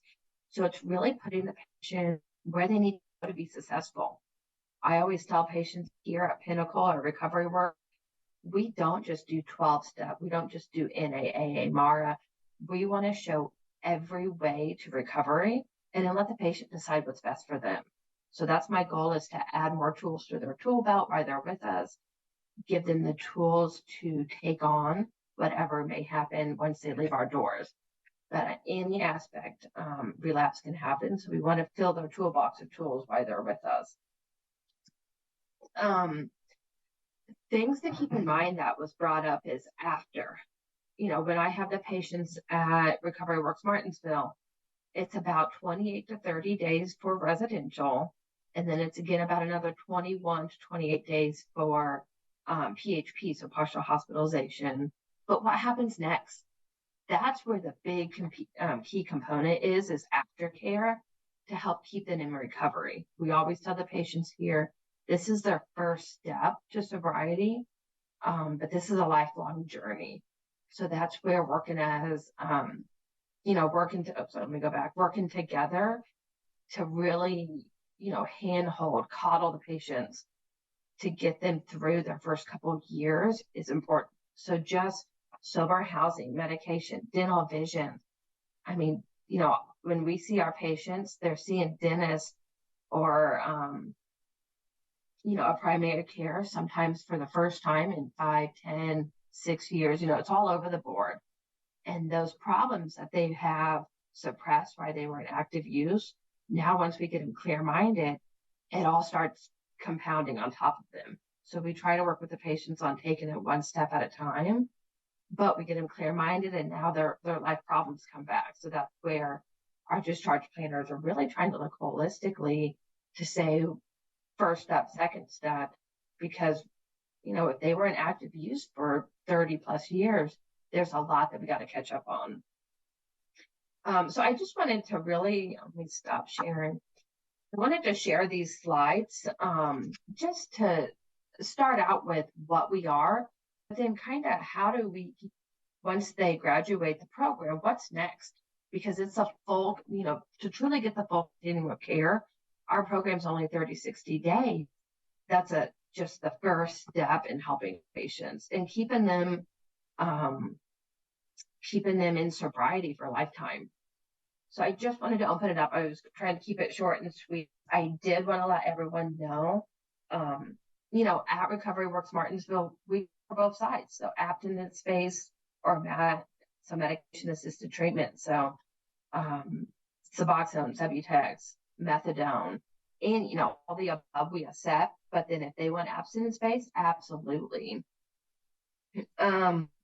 Transportation came up a lot. So just for you guys to know, we hire drivers, and then we also have a third party. So if transportation is an issue to get patients to treatment, let us know. We have actually found it's easier for us to go pick up the patients because I assume that they're under the influence. They're coming to us, they need help. I would prefer them to drive themselves in. And then secondly, turnout rate. It seems to turn out better if we go get them versus waiting on the patient to come to us. So we have no problem driving, all around the state to grab patients. And then something to keep in mind too is what we're starting to see with insurance companies is they're kind of starting to push back now. So if patients have been in treatment 3, 4, 5, 6, 7 times in a year, they're starting to deny patients. They're saying that they've gone too many times, which is absurd because I know that the average time in treatment is about 4 to 5 times before it sticks. So we're really pushing back on insurance companies right now to say, I don't know how long it might take. It might take 12 times in treatment until it sticks. That's not for us to determine. It's is what works for the patient, and keep working with them as an individual. So kind of know that we're working with them, but we are getting pushback from the payer side of it too. So any questions, I guess? I want to open up the floor to, what treatment looks like or what's a typical day here. I'm open for any questions. Thank you. I appreciate you sharing what you all do there. I will ask my colleagues. Do you have questions to my left? Ms. Scott, thank you so much for your patience and sticking around. It's a long day for you, I'm sure, but we appreciate you giving your presentation. My first question is, the location in Martinsville is not the only Pinnacle location in Indiana, is that correct? Correct. We have residential and PHP in Maryville, so that's up north Chicago area, in Cambridge City, that is in, it's about 30 minutes outside of Richmond. Okay. And in terms of the referrals to the way that clients get to Recovery Works is, I think we've talked about you court order, you go and pick people up. But I think if people are interested or they need information, what's the best way to get a hold of your staff or your intake specialists? So we have a 24/7 call center. So they can, look online, and I can share that number with Recovery Works, and they call our call center, and then we're talking in that moment to them. If they say we haven't been bed, so when someone is in beds, that's a true statement. With, I think in Indiana, the state shut down close to 300 beds, and we felt that. So with was it Landmark or some company had to shut down, that hurt our patients. We definitely, sorry, I got to plug in my computer before it dies. So that, we try to get our patients in ASAP. I know Monroe County Court actually does really good. We work with their sheriff department, and we get a good number of patients from Monroe County. So, yeah, we are thankful for that. But the best way is through the call center, and then they will talk to the patient to say, if I don't have an open bed here in Martinsville, let's get you to Maryville, let's get you to Cambridge, let's really work with you to get you. And if we don't have an open bed, they're not going to just drop the patient off there. Then our patient navigator, his name's Ryan Thomas, we send him out and we start looking for other beds in the state. So at this point, with the amount of beds that we don't have, we really have to partner with the other treatment centers together to say who's got open beds right now. So again, we've heard over and over again that one of the barriers to care in the recovery space is space, number of beds. Absolutely. We stay pretty full. If I'm not full, it's because I'm holding off, just honestly due to staffing. We have a counselor crisis in Indiana. It is hard to get enough counselors. So that would be the only reason I hold off beds, is if I don't have the clinical staff to support it, because it's quality too. So I can open up all these beds, but if they're not getting the quality care, our patients, they need to see their counselors. They need that individual session. So I push back a lot to make sure that I have the staff to support them. Because if not, they're just going to groups, and they're not going to get that individualized treatment that they need. Yeah. We are hopefully opening another 32 beds in Martinsville. We partnered with IU Morgan. So we have the top floor of IU Morgan. So hopefully in the near future, we're in the process of hiring right now, I can open up another 32 beds. So in Martinsville, that should give us,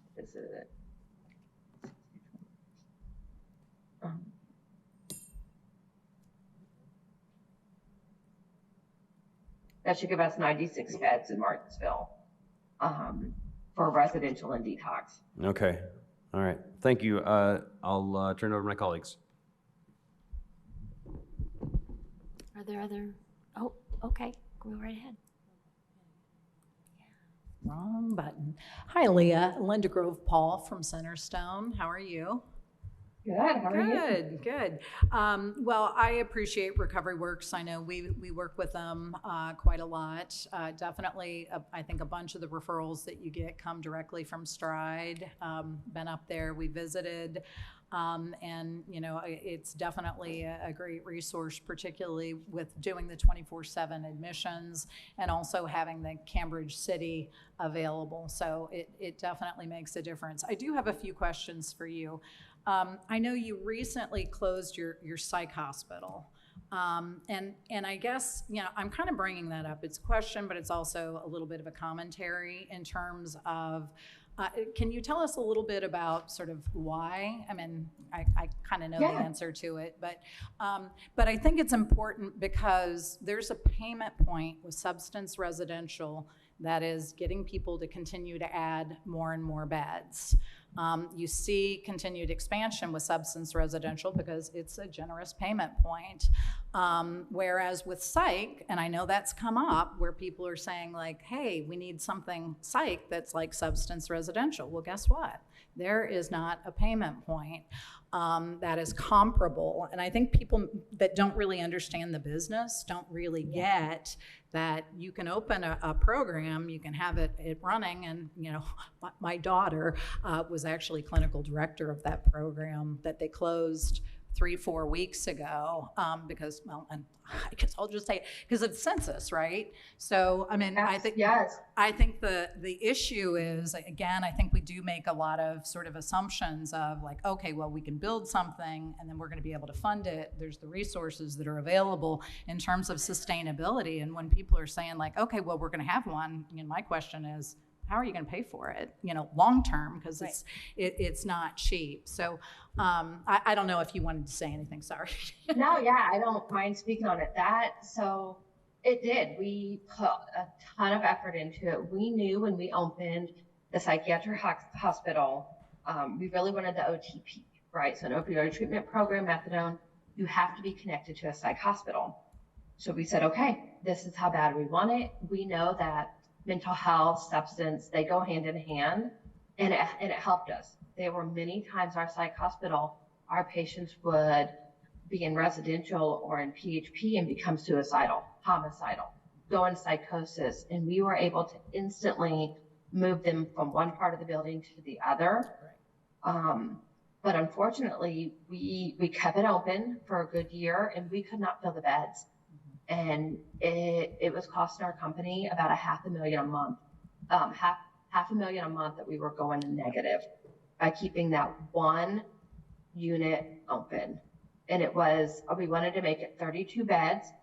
We shut down those 32 beds and said, all right, let's make it 15 bed. Let's get 15 beds full. We were not getting the referrals. We were not, they weren't full. We would have anywhere from 4 to 8 patients at a time. Maybe the most we ever got up to was 12.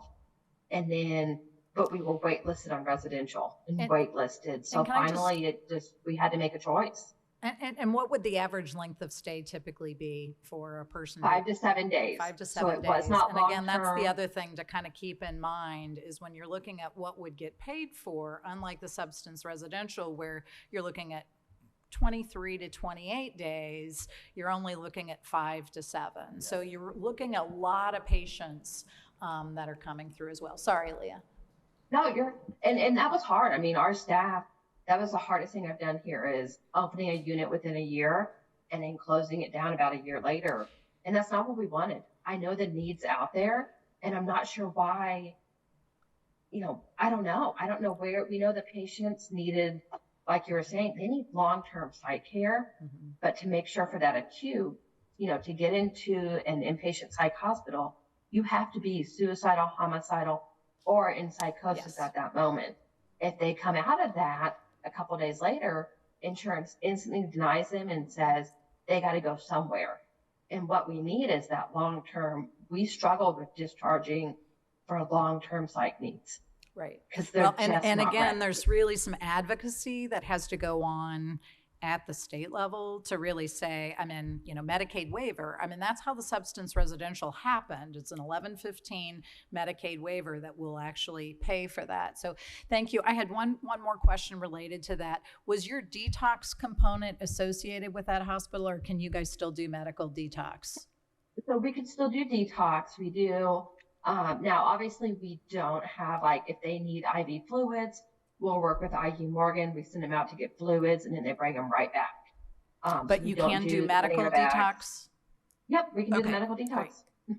Okay, great. Yeah, that's helpful. And then I think the last thing I just wanted to say in terms of the aftercare, because I know with the substance residential and then that 30-day stay with the partial program is, you know, about 28, 30 days, which, you know, I understand that's kind of the amount of time that insurance will pay, but that's a pretty short transitional. You know, you're really only looking at a month as opposed to typically most transitional are a minimum 3 to 6 months. And I know you mentioned aftercare, but also sober living. Is there sober living on site? No, so Okay. our apartments are for our partial hospitalization patients. Now we are, you know, we work with Oxford Homes closely. We send patients to now counseling down in Evansville a lot because they have housing plus IOP. So I think that's the next thing that we know our patients really need is that IOP level of care with housing, because the homeless population is so large that even to get them into Oxford Homes, you have to have a couple hundred down, and they don't have it. So a lot of times we're trying to help them. We're working with local churches to see if anybody can help waive those admission fees. But that's the next step. A lot of people have asked, you know, can Pinnacle buy in to get another apartment complex for transitional? I'm not saying no, but we're saying like we're working on getting stabilized with what we have. But yes, housing is necessary for transitional. Thank you. You're welcome. Thanks. So much. Sorry. Go ahead. I just have a quick question. One of the hardest people to place that I work with are people with sex offenses. Do you take folks who are sexual offenders? We do. Now, here's the stipulation. In residential, yes. We don't even ask. Like, obviously residential, yes. Now, PHP, our partial hospitalization, if they're a child, if they have to register as a child sex offender, our apartments are close to the high school, so I can't register them. So that's where we get into trouble. Like in residential, absolutely, they can come, they can register, no problem. Okay. But if they go to that next level of care, the PHP, that's where we get in. It's hard because I can't. Pinnacle doesn't mind, but it's where our apartments are located. It's too close to the school. Thank you. I've had really good luck accessing Pinnacle for treatment for folks with pretty low barrier. Do you take folks who are on house arrest as well? Yeah. Okay. We just say plug in, plug in into the group room, go to group. Plug in. Thank you so much for coming. Welcome. Yep. Plug in. Find a cord and let's go.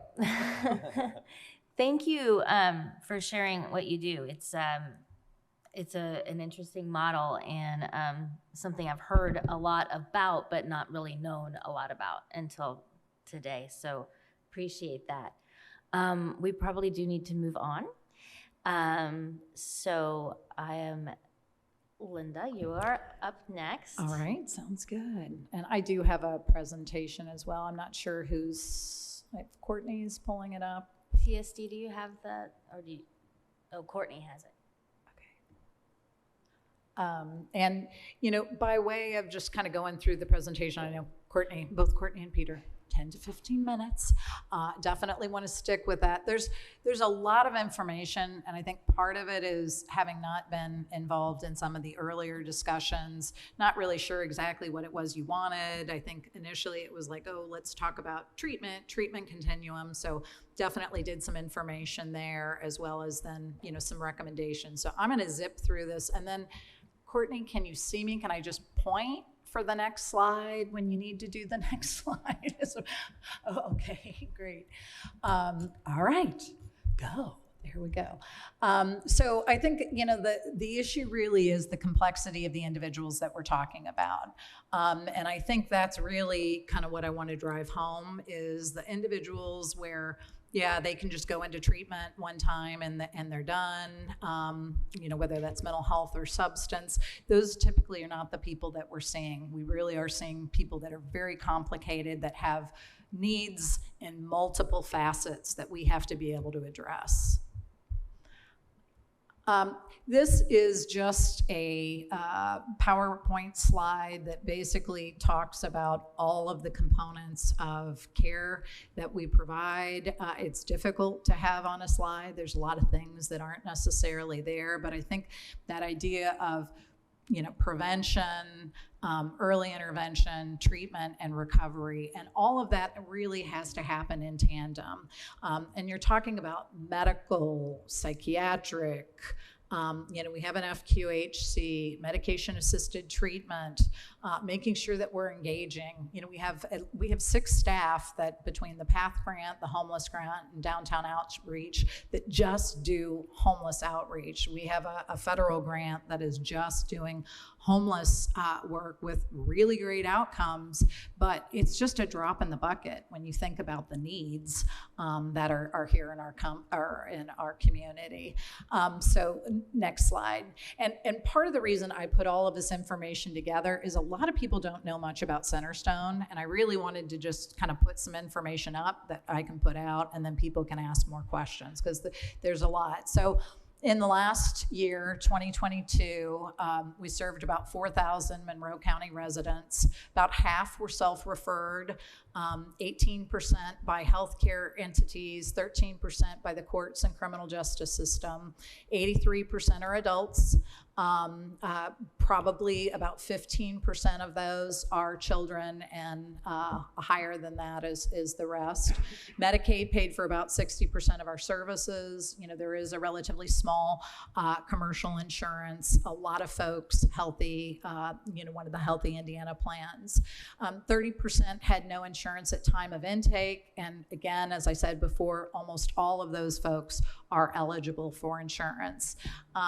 And I'll say, just as you heard the Recovery Works or the Pinnacle treatment, that's kind of part of my scratching my head with a lot of people when they talk about treatment fees is really all of those things. If you are Medicaid, that should 100% be paid for. There should be no copay. Sometimes there is kind of that small amount of $100 a year, but places like Centerstone have a fund where we're able to pay that for individuals.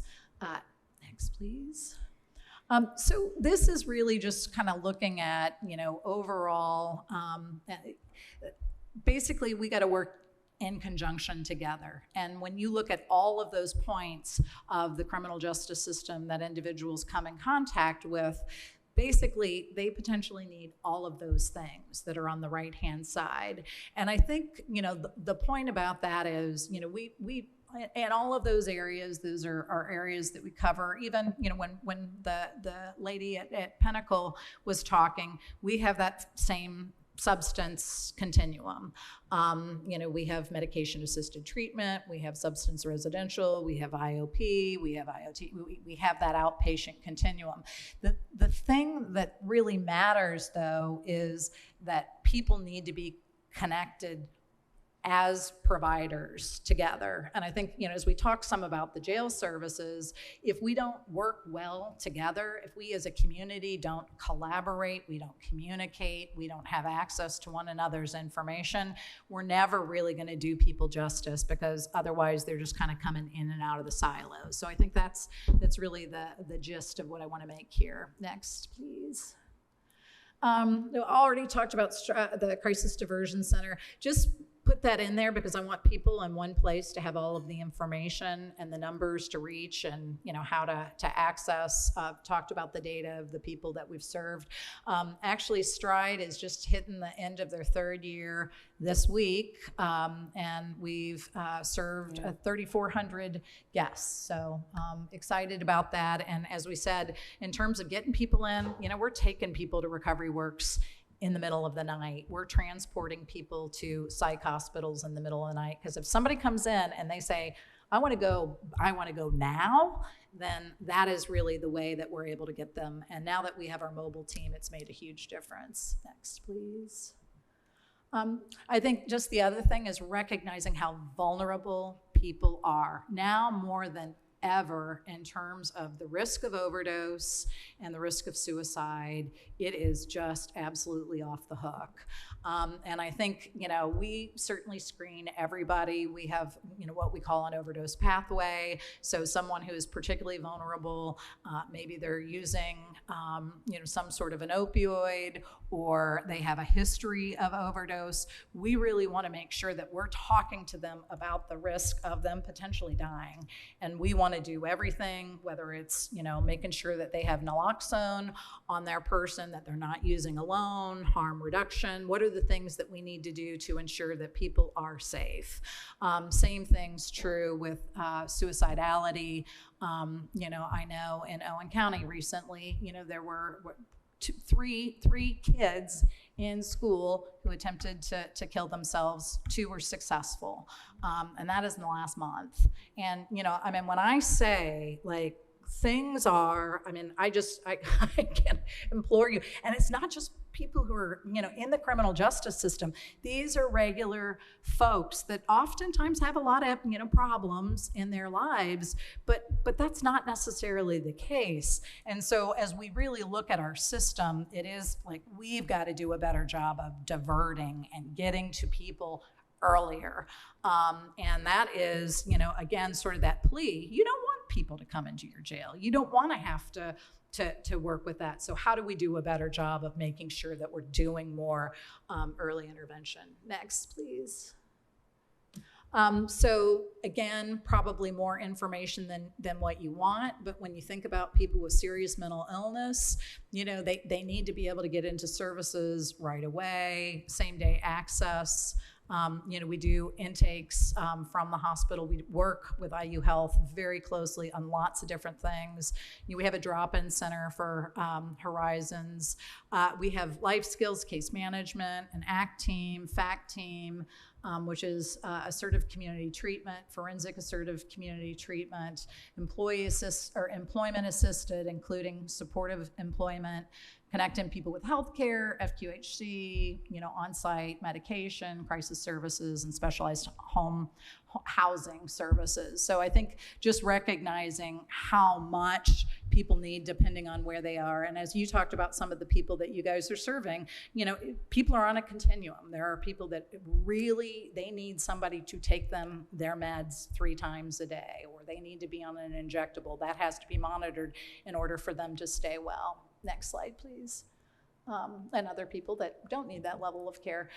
Just mentioning, sometimes I think people don't necessarily know, clients that are on commitment, how commitments work. Centerstone, Meadows, IU Health, will all potentially accept people who are on commitment. And, again, when you look at what is the threshold for that, it is a person who shows a grave threat to themselves or someone else. So that is not something that the courts or the people here take lightly. And right now, we have 35 residents that are on outpatient commitment.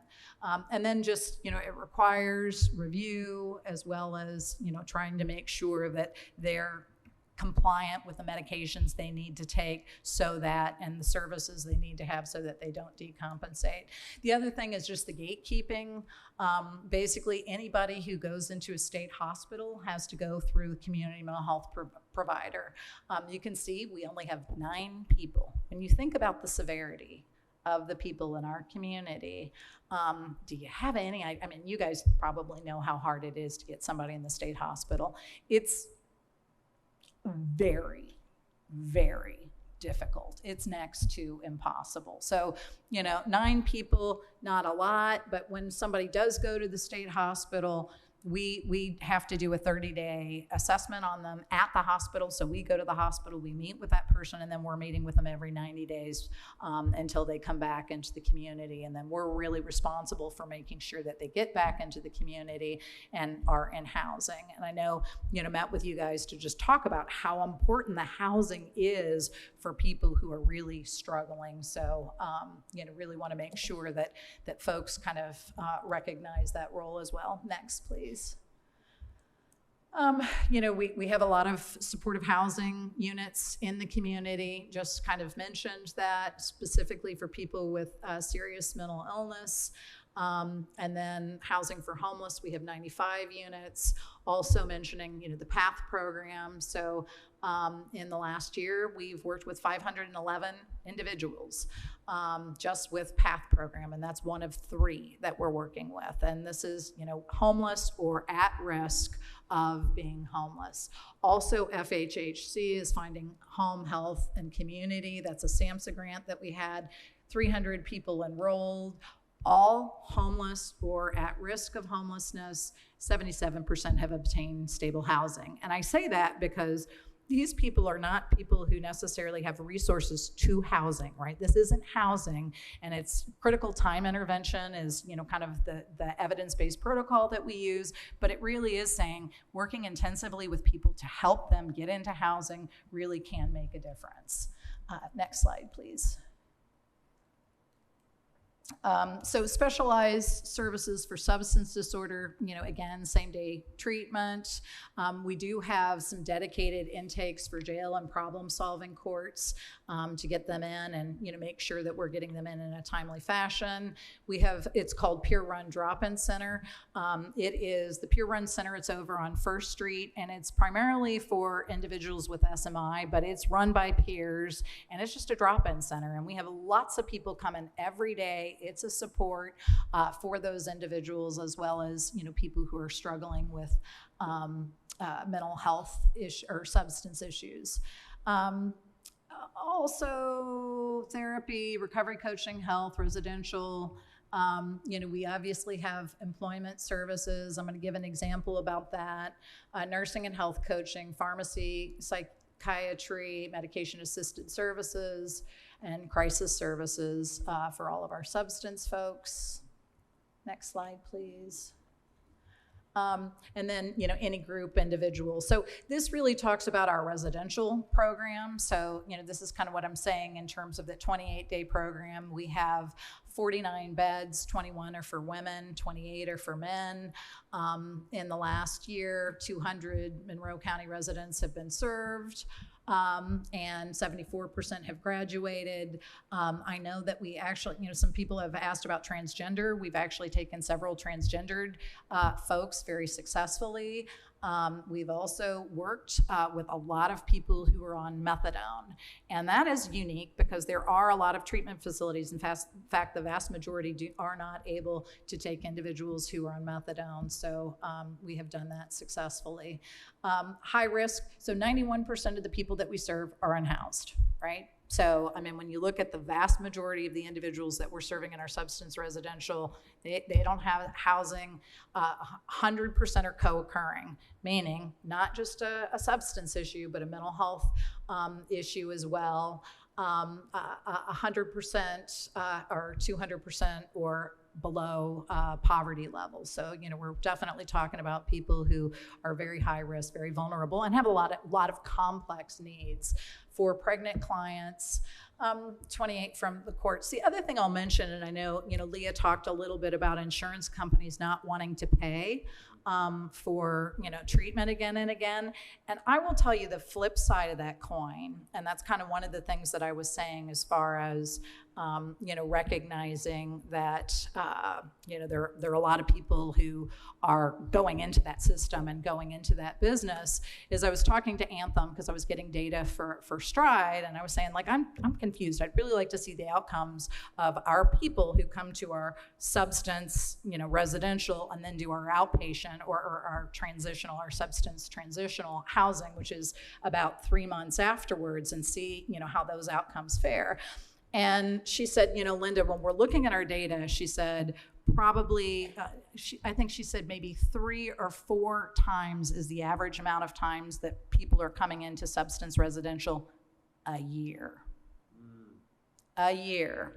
And she said, and more disturbing is that the follow-up for the individuals for one appointment post-discharge from a 28-day facility, and this is all through the state of Indiana, right? So there's like 2,800 beds at this point, is 7%. Let that resonate. So, you know, if, and Recovery Works Pinnacle saying, hey, we want to make sure we have the continuum. We want to make sure we're getting them in. You know, they're definitely a good guy, but it's a racket. And there are a lot of people who are just going in, they do that 28-day treatment, and then they go, I mean, it's not that different from going to jail. You go in, you're there. If you go back out, if you don't have a warm handoff, if you are not connected to services, and housing is the biggest issue, especially the transitional housing. I know we've talked about that, but the real key to people being successful, and especially being successful in their community. Most people want to go back, but we don't have enough transitional housing. And the funding available for that, I mean, you know, we're hopeful it will happen, but that is probably one of the greatest needs that we have. So I want to put a plug in there, but I also want to give you some context when you think about, you know, insurance companies saying, well, yeah, we don't want to pay, this person's been here 5 times. Well, what is the follow-up? And who are the providers? Because there really are people, and you know, when she was talking about Landmark, I mean, I don't know if you guys read about what happened at Landmark, but 4 people died at Landmark Recovery Center up in, you know, the northern. They died of overdoses and they weren't being watched, and they shut down all 3 Landmark facilities about maybe 6 weeks ago. Maybe the 4th person didn't die, but within a week of each other at that facility. So, you know, I think it's important to understand too, not all treatment facilities are the same, and you know, you really do want to make sure that, you know, that you're looking at it. Anyway, next slide, sorry. This is going to take my time. So you've got the data. So our CRT, so we do have transition for men and women. 75 men have been admitted, you know, problem-solving courts, 88% graduation rate, 99 days on average is how long those folks are saying.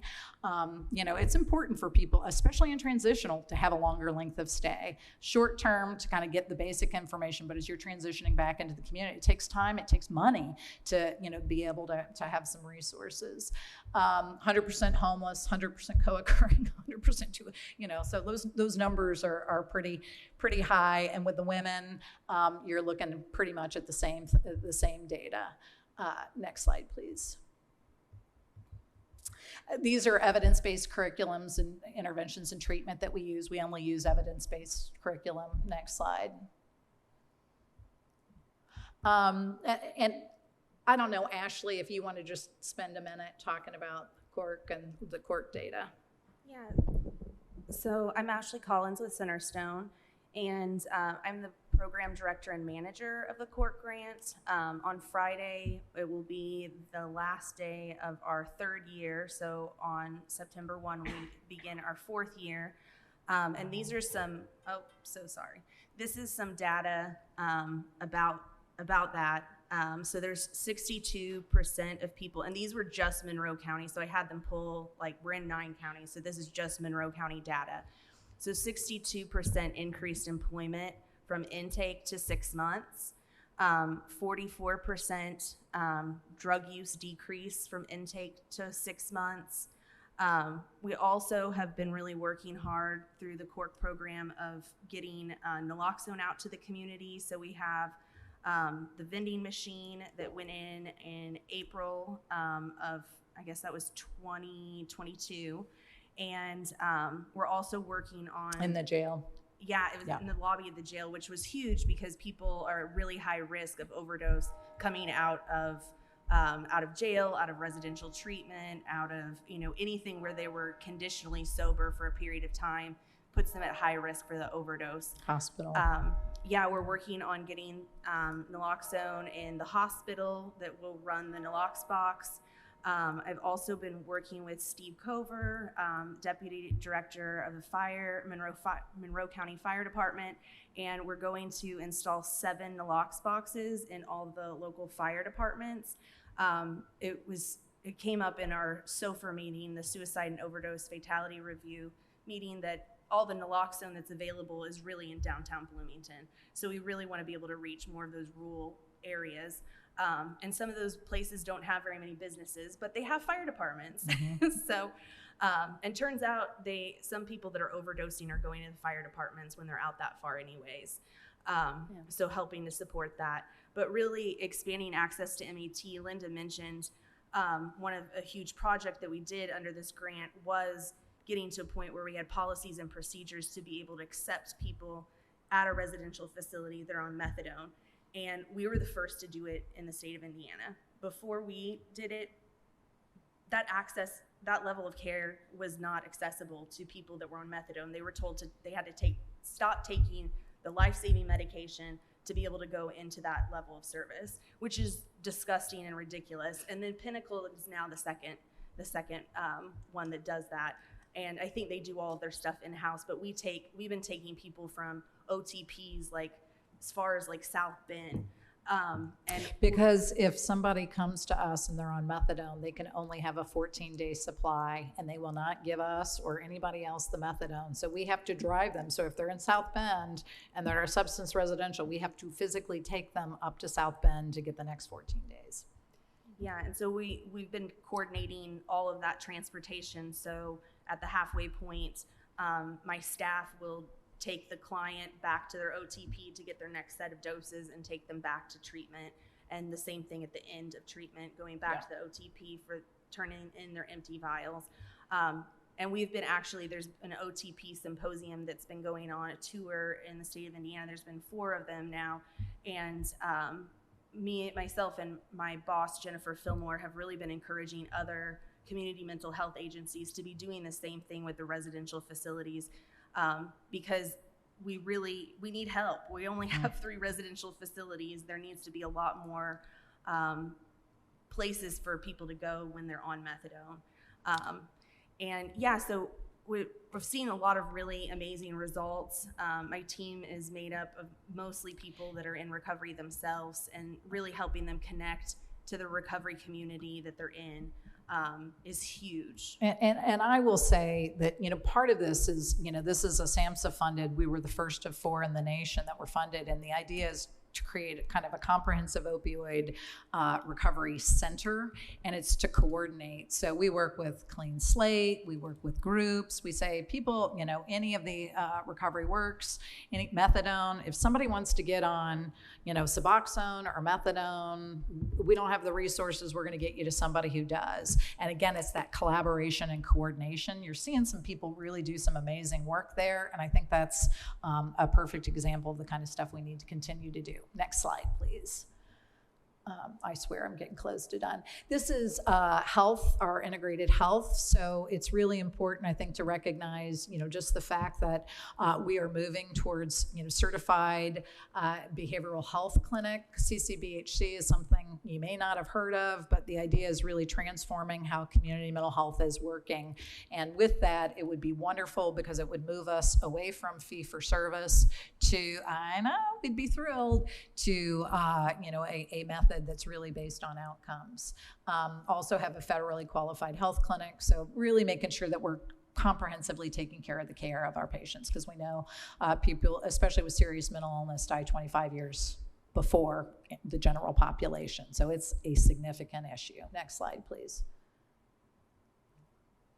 So I just want to take a minute. I don't know if the mayor's on still, but I know he mentioned this program a while back, but this is a great, exciting program, and I want the county to get excited about it because I can't think of anything that brings me more joy than this particular program. And it started in 2017.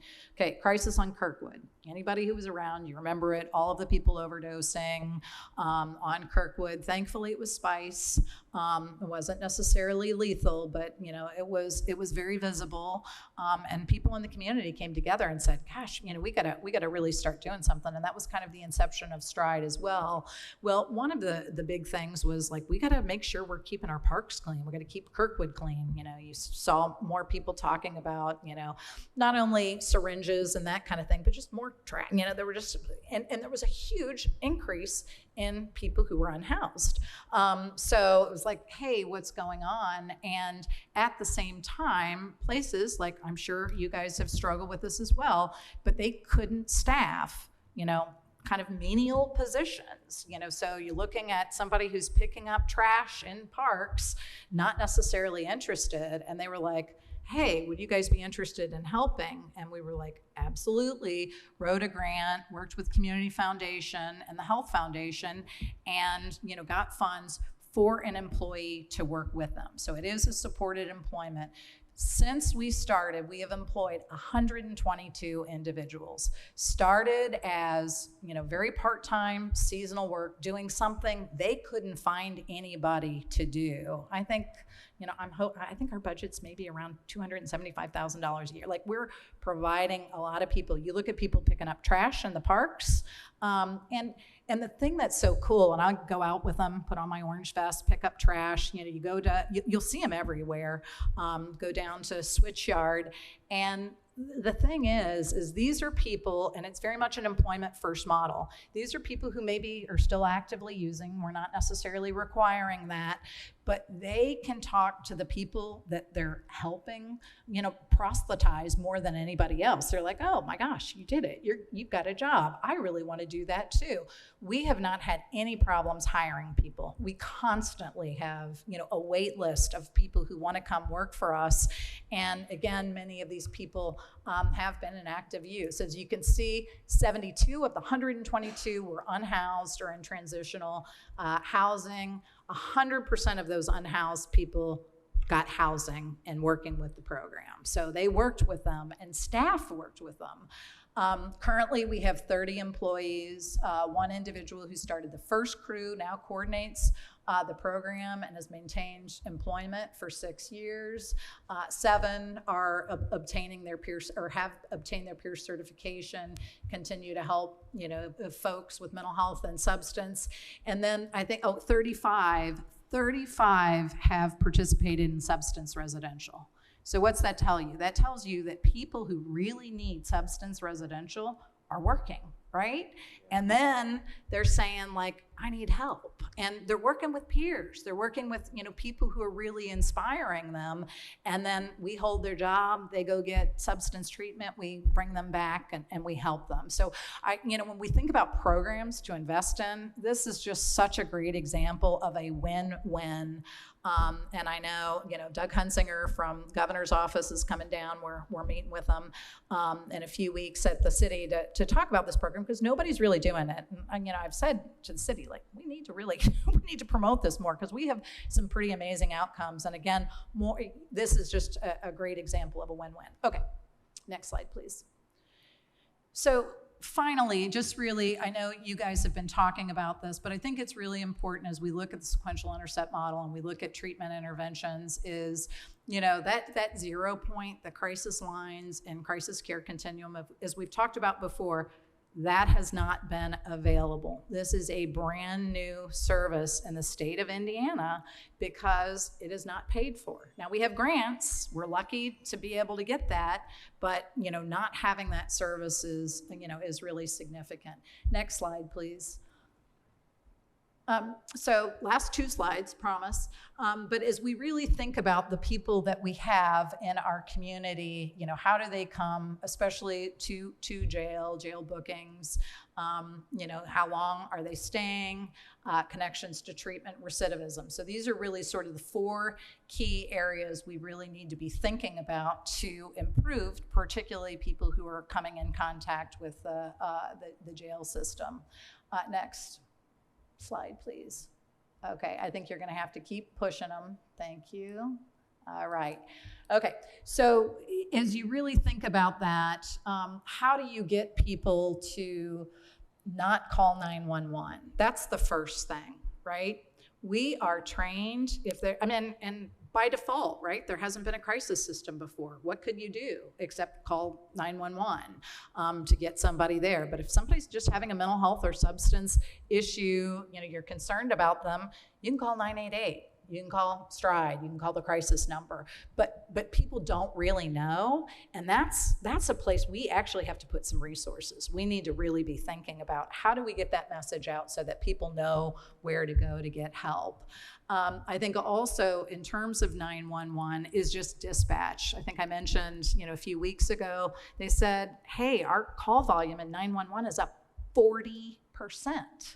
Like, you know, and a lot of that call volume are people that don't necessarily need to go to 911. I know they're hiring or in process of hiring a social worker, trying to hire somebody.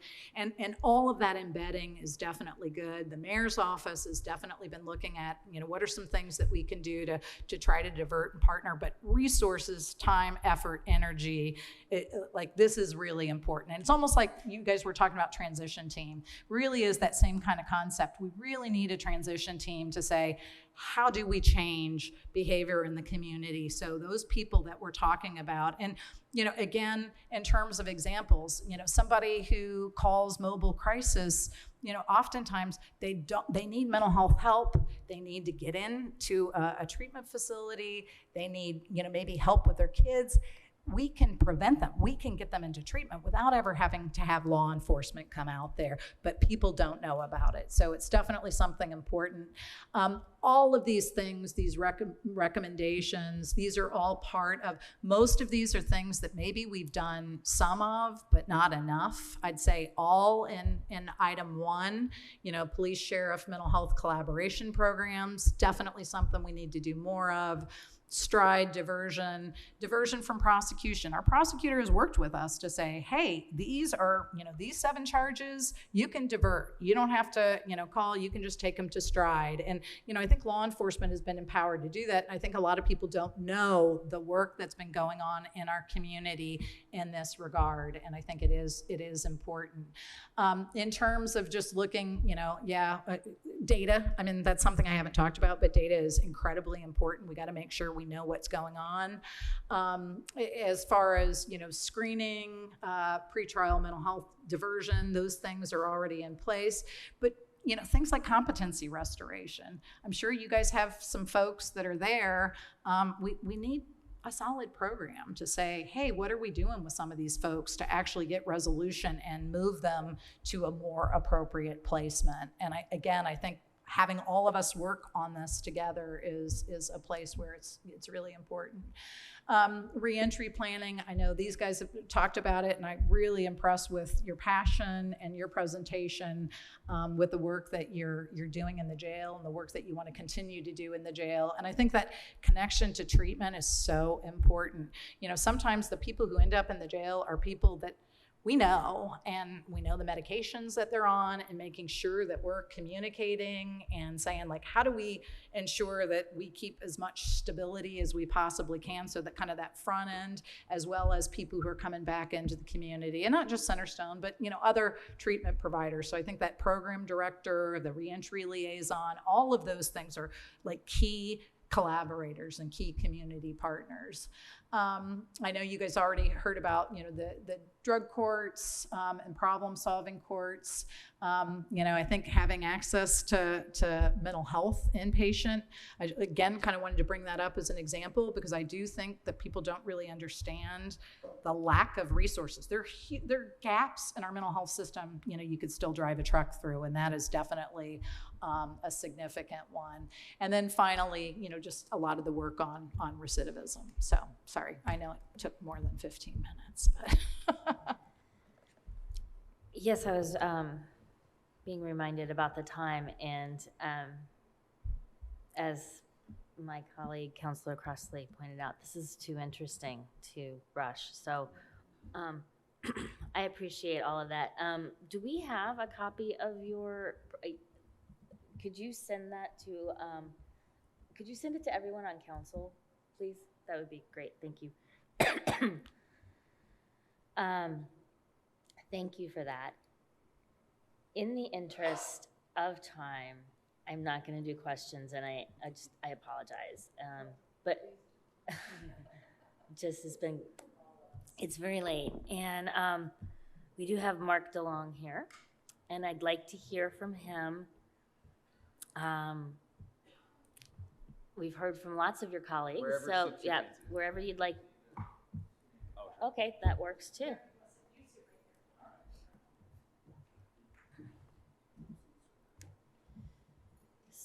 So my just to set the expectations for folks, I want to hear from Mark in your presentation, and then we will have public comment. I'm not gonna not have public comment. So for those who have stayed, we will have that. That said, welcome and thank you for your patience. Thank you for the invitation. My name is Mark DeLong. I'm the director at Amethyst House. And Courtney, you got to help me out a little bit. So go ahead and change. Thank you. First off, I'd just like to mention the mission of Amethyst. Amethyst House mission is to provide a foundation for recovery by partnering with individuals, families, and communities impacted by substance use disorder, offering high-quality residential and outpatient treatment services and guidance for healthy living. A little history about Amethyst House. We've been in the community for 43 years.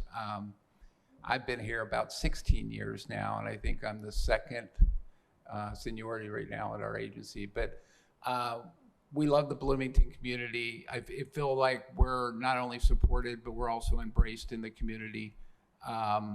We like where the neighborhoods our programming is. We have 3 locations, both within about 6 blocks of the courthouse. We began in 1980 as a sober living program. In the 90s, we then extended to have a women's residential program, became a DMHA managed care provider in 98, CARF accredited by 2000. Big changes have happened in just the last few years. We've been a sober housing halfway house model for years and years. In 2018, we became approved as an ASAM 3.1 residential program. And that is a clinically managed low-intensity residential program. So what that means is typically when folks get complete like a CRC program, a 28-day model, we will assess people to come into our program. Our program is then up to 3 months. It had been 6 months, but when we went to the Medicaid model, we typically are 3 months at this point. We get referrals also from the county jail. We have an admissions coordinator that goes into the jail regularly. We find that HIP Medicaid does pay when we approve people and they meet ASAM criteria. We can get them into our program pretty seamlessly from the jail. Our admissions coordinator also travels to other jails, to prisons, to other treatment centers. A lot of times we'll connect with people in other treatment centers that are Monroe County residents, and we reconnect them at home in our programming. So that's pretty cool. We also began doing MAT in MAT in 2019. We started doing medication-assisted treatment. By that, I mean we accept probably a third of our clients are MAT clients. We have a physician who consults with us who's Suboxone certified prescriber. We're hoping to expand with him in our outpatient office in the near future. Right now, he's not prescribing, but we had good relationships with Clean Slate, Transitions groups, and other MAT providers in the community. So, yeah. So with our residential programs, just to explain what we do, we have 2 residential programs, one for women, one for men. The big change in 2018 is we provide now 24/7 supervision. We have 4 case managers. We have techs that work. And we also have master's level clinicians that have offices at our outpatient office. So our residents typically have treatment in the residential settings, but they also have treatment at the outpatient office too. Typically treatment is 3 3 to 4 groups a week. Thursday nights is house meetings where they're very much peer-driven house meetings. And they're really good on it for accountability and so on. Plus, we have a lot of 12-step meetings in our residential settings, so. And typically, when our residents come in, they pretty much have to, even with the 3-month program, we wish it was longer.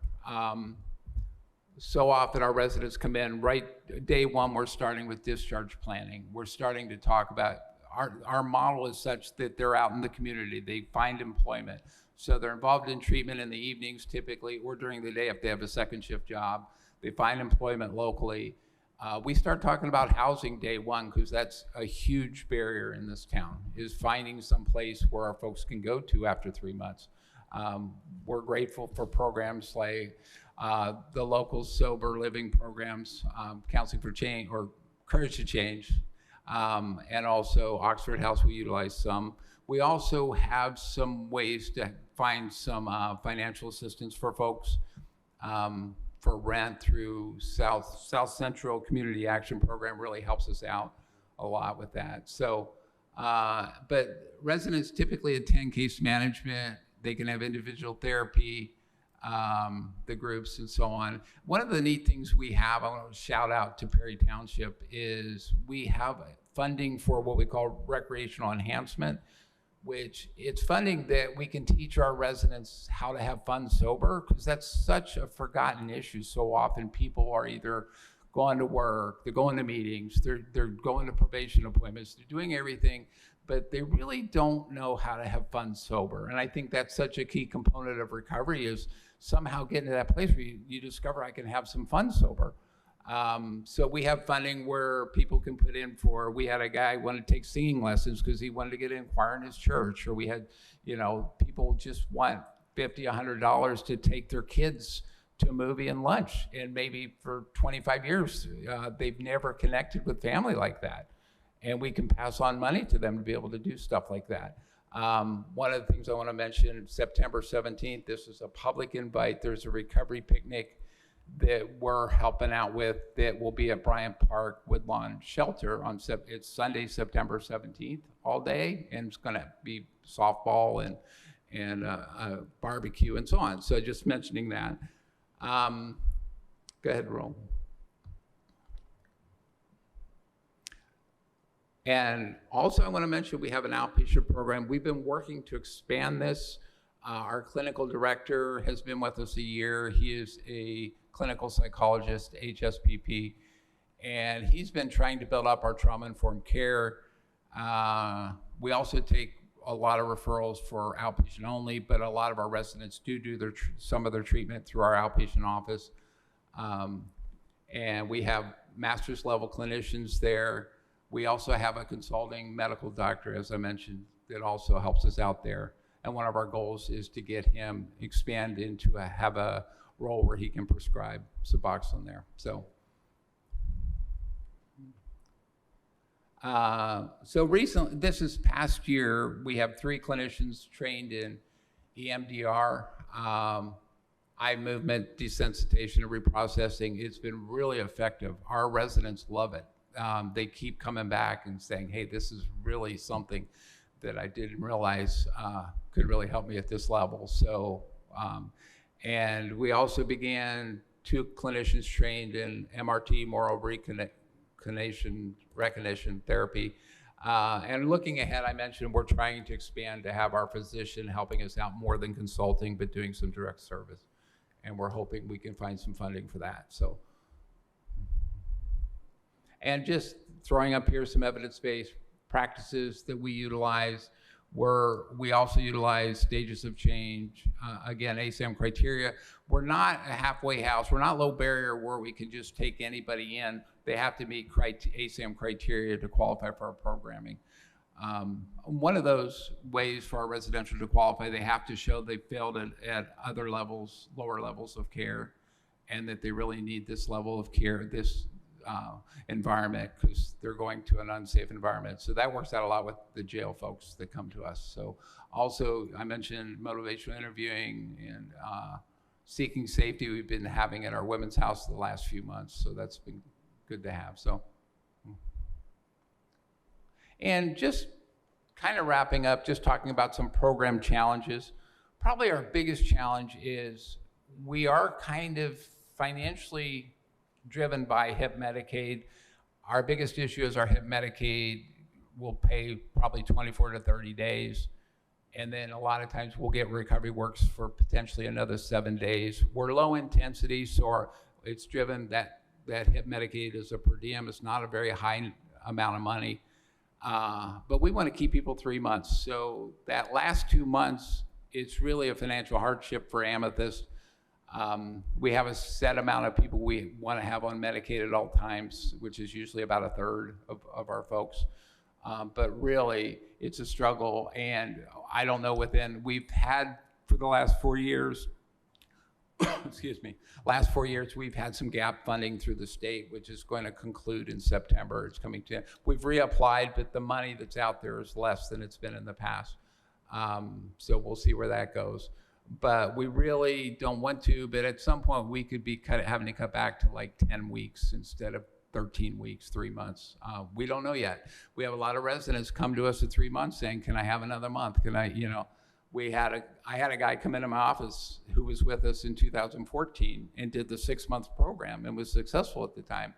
And he's at the end of his 3 months. He says, I really need that 6-month model. And I'm like, yeah, I know you do, but this is the way things are now. We don't have that available. And it's really hard because we're trying to place people somewhere to live. And when we talk about the sober housing programs, the recovery residences, they have waiting lists. And we tell people the first week they come to us, get on the waiting list now. Try to find, get on that and see what happens in a couple months. But we really struggle because we have a hard time just turning people loose who aren't ready with no housing and so on. So a lot of our people, even people that come from out of county, they want to live in Bloomington because the recovery community is so strong, and they connect and find answers here with that community. And now it's time to go home, and they're like, no, this is where I need to be. This is, yeah. So we love the recovery community here, but it's really a struggle sometimes when we're trying to help. Even our employees can't afford to live in Bloomington, and here we're trying to help people find a place to live. So, yeah, it's crazy. And another thing I want to mention, I had 3 program challenges. The length, another was our preference is to have Monroe County only residents. We don't always fill our beds with Monroe County only, but we prioritize Monroe County. We also prioritize pregnant women, women with dependent children, and IV drug users. Which pretty much everybody, it seems like, is an IV drug user anymore, so it's not really a priority. It's just, it's a given. But we really prioritize Monroe County. But at this point, we would like it to be pretty much Monroe County only. We'd like to just service the community we're in. And other than that, just talking about staffing is an issue. We've had to increase. It's so hard to find clinicians right now, or just techs, any staff. And we've had to raise what we're paying for clinical staff by 40% in the last 2 years alone, which is crazy for a small not-for-profit. So, but you can't find people. You can't put an ad out and find anybody willing to even interview unless you really put some money on the table. And it's been really difficult with our budget the last few years, couple years. So, and again,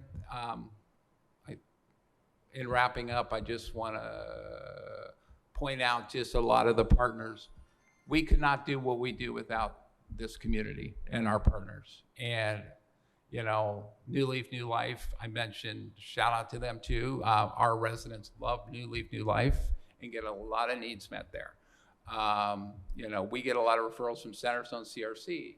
That's one of the places our outreach admissions coordinator will meet with people there sometimes, and we can take them from there once they've completed programming there. And so many others. IU Health is another resource we use for a lot of our residents and so on. But I listed a bunch of them. Positive Link, Monroe County Probation. I agreed earlier with the comment about, it doesn't matter why people come, if they're court ordered or not. I always like to say, I don't care why you're here, I'm just glad you're here. And really, the key is not where they're at when they come in the doors. It's where they're at like 2 months later. When you see people, it's kind of like going from I gotta be here to I get to be here kind of thing. And there's something spiritual in that happens. You see people change. And I really don't care what brings them in the doors that first day. I just want to see them hopefully, connect and find what they're looking for by the time they're completing treatment programming. So I think that's pretty much all. Just an overview of our programming. So Thanks again for being here and putting this together. It was encouraging to see the number of, you put the community partners on there, and a lot of those folks are in this room and doing, or that we deal with on a regular basis. It's kind of cool. That's a lot. It's late and it's a lot. Do you have questions or comments okay, do you? I think it'll suffice to say, I've been taking a lot of notes. The last meeting of this group, which is in 2 meetings, will be to go over all the recommendations. It is really helpful that you two put recommendations, your 2 organizations, put recommendations at the very end. And there's just so much overlap between what you're saying and what New Leaf New Life is saying and what the Sheriff's Department is saying. I think we've got some pretty big challenges, but to your point, we can do it if we come together. So I think aside from asking a million questions and prolonging this for another hour, I think that's what I'll leave it at.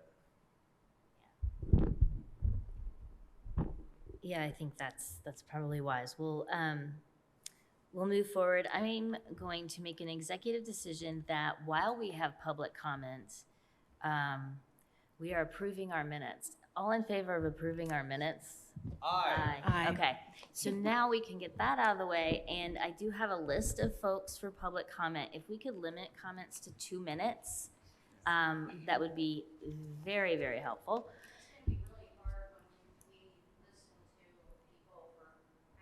Believe me, I know. Yeah. You got 1,000 words in that picture, right there. No, I understand.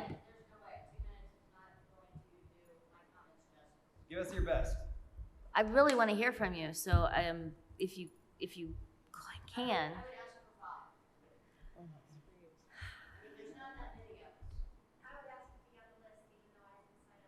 Yes, the list got brought back up here. You can be on the list. Yes, all right. Can I say 3? And then let's do 3. And then please submit written comment. I know you'll reach out. I know you do. But I don't think,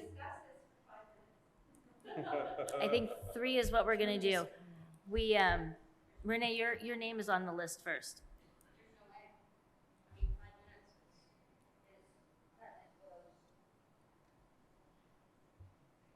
TSC, I'm gonna do 3. This is supposed to be the people's house. This is nothing but organizations talking. This is not the people's house. And I'm offended, I'm sorry. so I want to say that.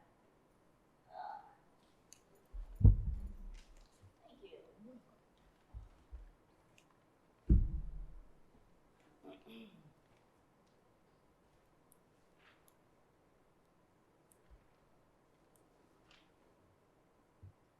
My pronouns are she, they.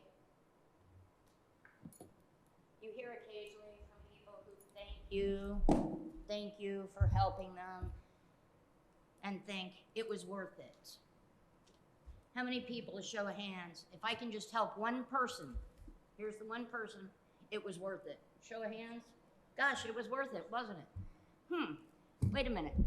You just harmed this many by incarcerating them. So was this one person really worth harming or helping this one person?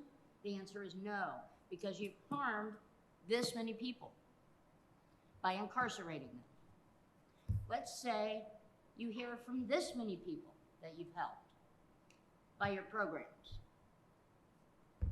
but you've still harmed this many people. The point is we don't hear from people that you've harmed because nobody wants to come and talk to you, because you've harmed people. I am one of those that's been harmed by this system. And it's very important that we do not incarcerate and keep incarcerating people.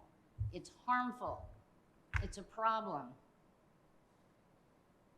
And that was the short of it, for the sake of having to shorten things. Thank you, counselors and other people that are here and listening. Incarceration, PICS, post-incarceration syndrome.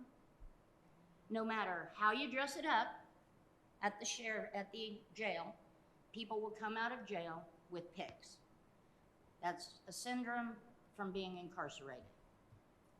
It causes job loss, it causes emotional support loss, it causes housing loss, it causes disruptions to our education.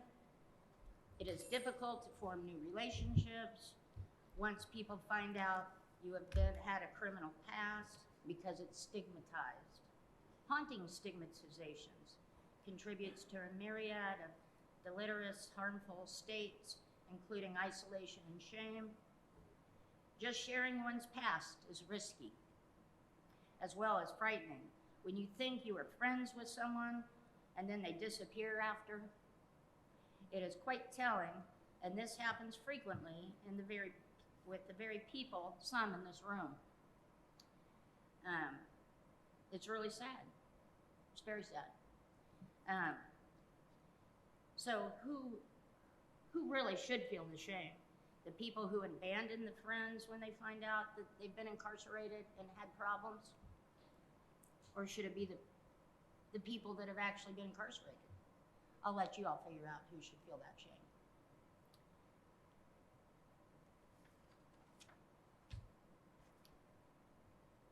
Ten of the most adverse psychological effects and harm caused by incarceration: depression, paranoia, claustrophobia, delusions, stress, denial, nightmares, substance abuse, increased level of hostility, panic. There's others, like increased likelihood of recidivism, disassociation, emotional and social withdrawal, diminished self-esteem, PTSD.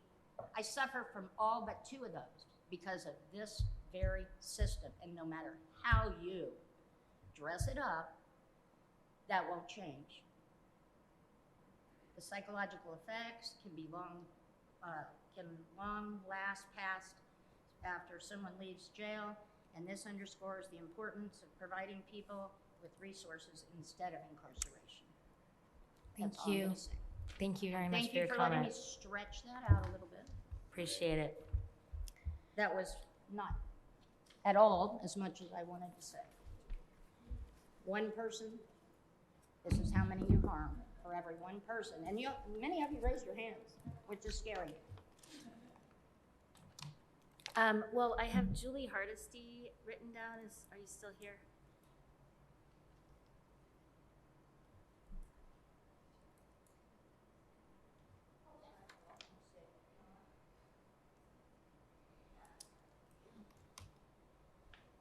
Hello, can you hear me? Right.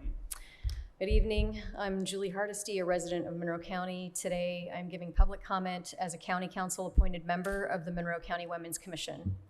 Currently, the Women's Commission's purpose states the commission shall serve in an advisory role to assist residents, businesses, and the government of Monroe County in addressing issues of gender equity in all aspects of society. Regarding today's topic, treatment, construction, and operation, the Women's Commission reviewed findings and guidance from peer-reviewed articles in the fields of correctional health care, mental health, trauma-informed, and gender-diverse care. Based on that research, we recommend the following: For physical spaces in any new jail facilities and now, we agree with the sheriff that we need separate spaces for interviews and therapy sessions that offer quiet and focus away from activity rooms and living spaces. Family-friendly visiting spaces are also needed. Focus on a physical environment that promotes a sense of safety, calm, and de-escalation for inmates and staff, and provide spaces for staff and inmates to practice self-care. For personnel, more positions and more time for qualified licensed therapists to offer evidence-based treatment, as Sheriff Marte mentioned. Case managers to follow up after release, as Sheriff Marte also mentioned. Trauma-informed training for correctional staff and treatment staff that includes transgender patient needs for health, mental health, and safety. And staff should proactively assume that all incarcerated women have experienced past trauma. And for services, use a gender-responsive, validated risk assessment tool that considers each person's trauma histories to measure their unique circumstances and mental health needs, such as WRNA or SPIN-W. Medical screening that is in-depth to identify gender-based needs that are gender-affirming. Time allotted in all inmates' schedules to receive treatment and education. Connection to aftercare upon release from jail provides sustainable funding for programs that already exist in our community, such as those at New Leaf and New Life, and others that presented here tonight. And incorporate peer support into these services. I'm going to end this with a quote from guidance we read on trauma-informed care by the Substance Abuse and Mental Health Services Administration, which is SAMHSA, that was mentioned by Centerstone. Trauma does not occur in a vacuum. Individual trauma occurs in a context of community, whether the community is defined geographically, virtually, or organizationally. How a community responds to individual trauma sets the foundation for the impact of the traumatic event, experience, and effect. Communities that provide a context of understanding and self-determination may facilitate the healing and recovery process for the individual. Thank you. Thank you.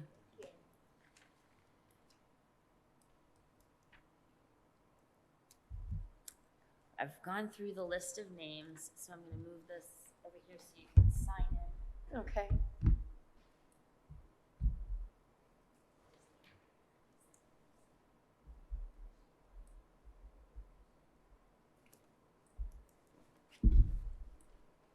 Nicole Siegel, Bloomington resident, member of Care Not Cages.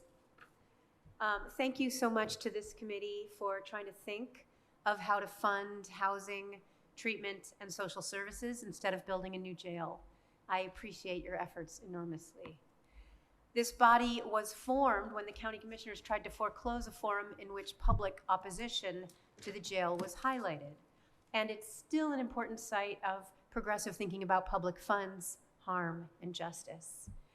I'm worried, though, that there's nonetheless a slow creep towards a sense of the inevitability of a new jail. This body was formed to resist that creep, and yet there seems to be significant acceptance for the idea of a new jail. I feel that I've missed something somehow. There still has been no estimate for the renovation of the existing facility, despite the Ken Ray's report's recommendation that one be made. The rough projection of a sum has been taken as an actual estimate, though only the higher figure is ever mentioned. The 87 pages of the Eve Hill report's recommendations include no mention of a new jail. Instead, that consultant insists on housing, treatment, and social services, which, if implemented, would increase space by decreasing the number of people in the jail. Have we just discarded that entire report? Its recommendations about the K block in the jail, the mental health block, were just reiterated almost exactly by the sheriff's team. People say the facility is beyond repair, but what exactly is irreparable? Is it the plumbing? Are we sure we can't fix the plumbing? The roof, the locks, the walls, the light? Nobody has ever specified what exactly it is that can't be renovated. I call beep on the claim that the current facility can't be renovated. Today we heard from the sheriff's team that everything envisioned for the new jail could happen at the existing facility, that the things they need could be incorporated right now. But of course, funding is scarce, as everybody says. So, one suggestion, let's get rid of the community courts. Let's just get rid of them entirely. People who've been through these problem-solving courts sometimes call them problem-creating courts. They lead to expanded surveillance and supervision, fees and financial obligations, potential incarceration anyway, years of social control over a person's life, plus they don't save money, they don't reduce incarceration, and they exacerbate racial inequality. So let's spend the funds that we allocate to those courts instead on the assistance people need directly outside of the court system. We can do that by closing the community courts and funding housing, treatment, transportation, healthcare, good food, clean water, education, childcare, youth programming, leisure, public space. That would be a better use of county funds and a much better use of individual funds because they're not bogged down with fees and costs, and much more humane than the coercive process those courts make people go through. So that may seem a radical suggestion, but problem-solving courts are recent. I'm a historian. They were added a few decades ago. They're new as a baby. They could as easily be taken away as they were added. But this is just one example of how thinking creatively about how to reroute funds from where they are now to the real needs people have that would keep them out of jail entirely. That, of course, is a far better situation for anybody we consider part of our community. A new jail is an expanded jail. It is a decision to spend limited funds on incarceration instead of everything you know people really need. That development is not inevitable. You have power, use it. Thank you. Are there any other members of the public here in the room or online who would like to make comment this evening? If you're online, you can go ahead and raise your hand. If you're here and you'd like to make comment, come on up. Okay, seeing none, I will adjourn this meeting. Thank you. Oh, wait, what? Commissioner Giffens. It didn't show, it just showed up. Commissioner Giffens? Yes, I want to thank, first of all, everybody who came tonight, both public and everybody who presented. And I just wanted to invite everyone to paint the town purple at 5:30 on September the 8th. It'll be on the south side of the courthouse lawn. This is to celebrate those in recovery and to help lower the stigma that we have heard about a lot tonight. So please join us if you get a chance. And again, thank you to everyone. Thank you. Good reminder. And now we are adjourned.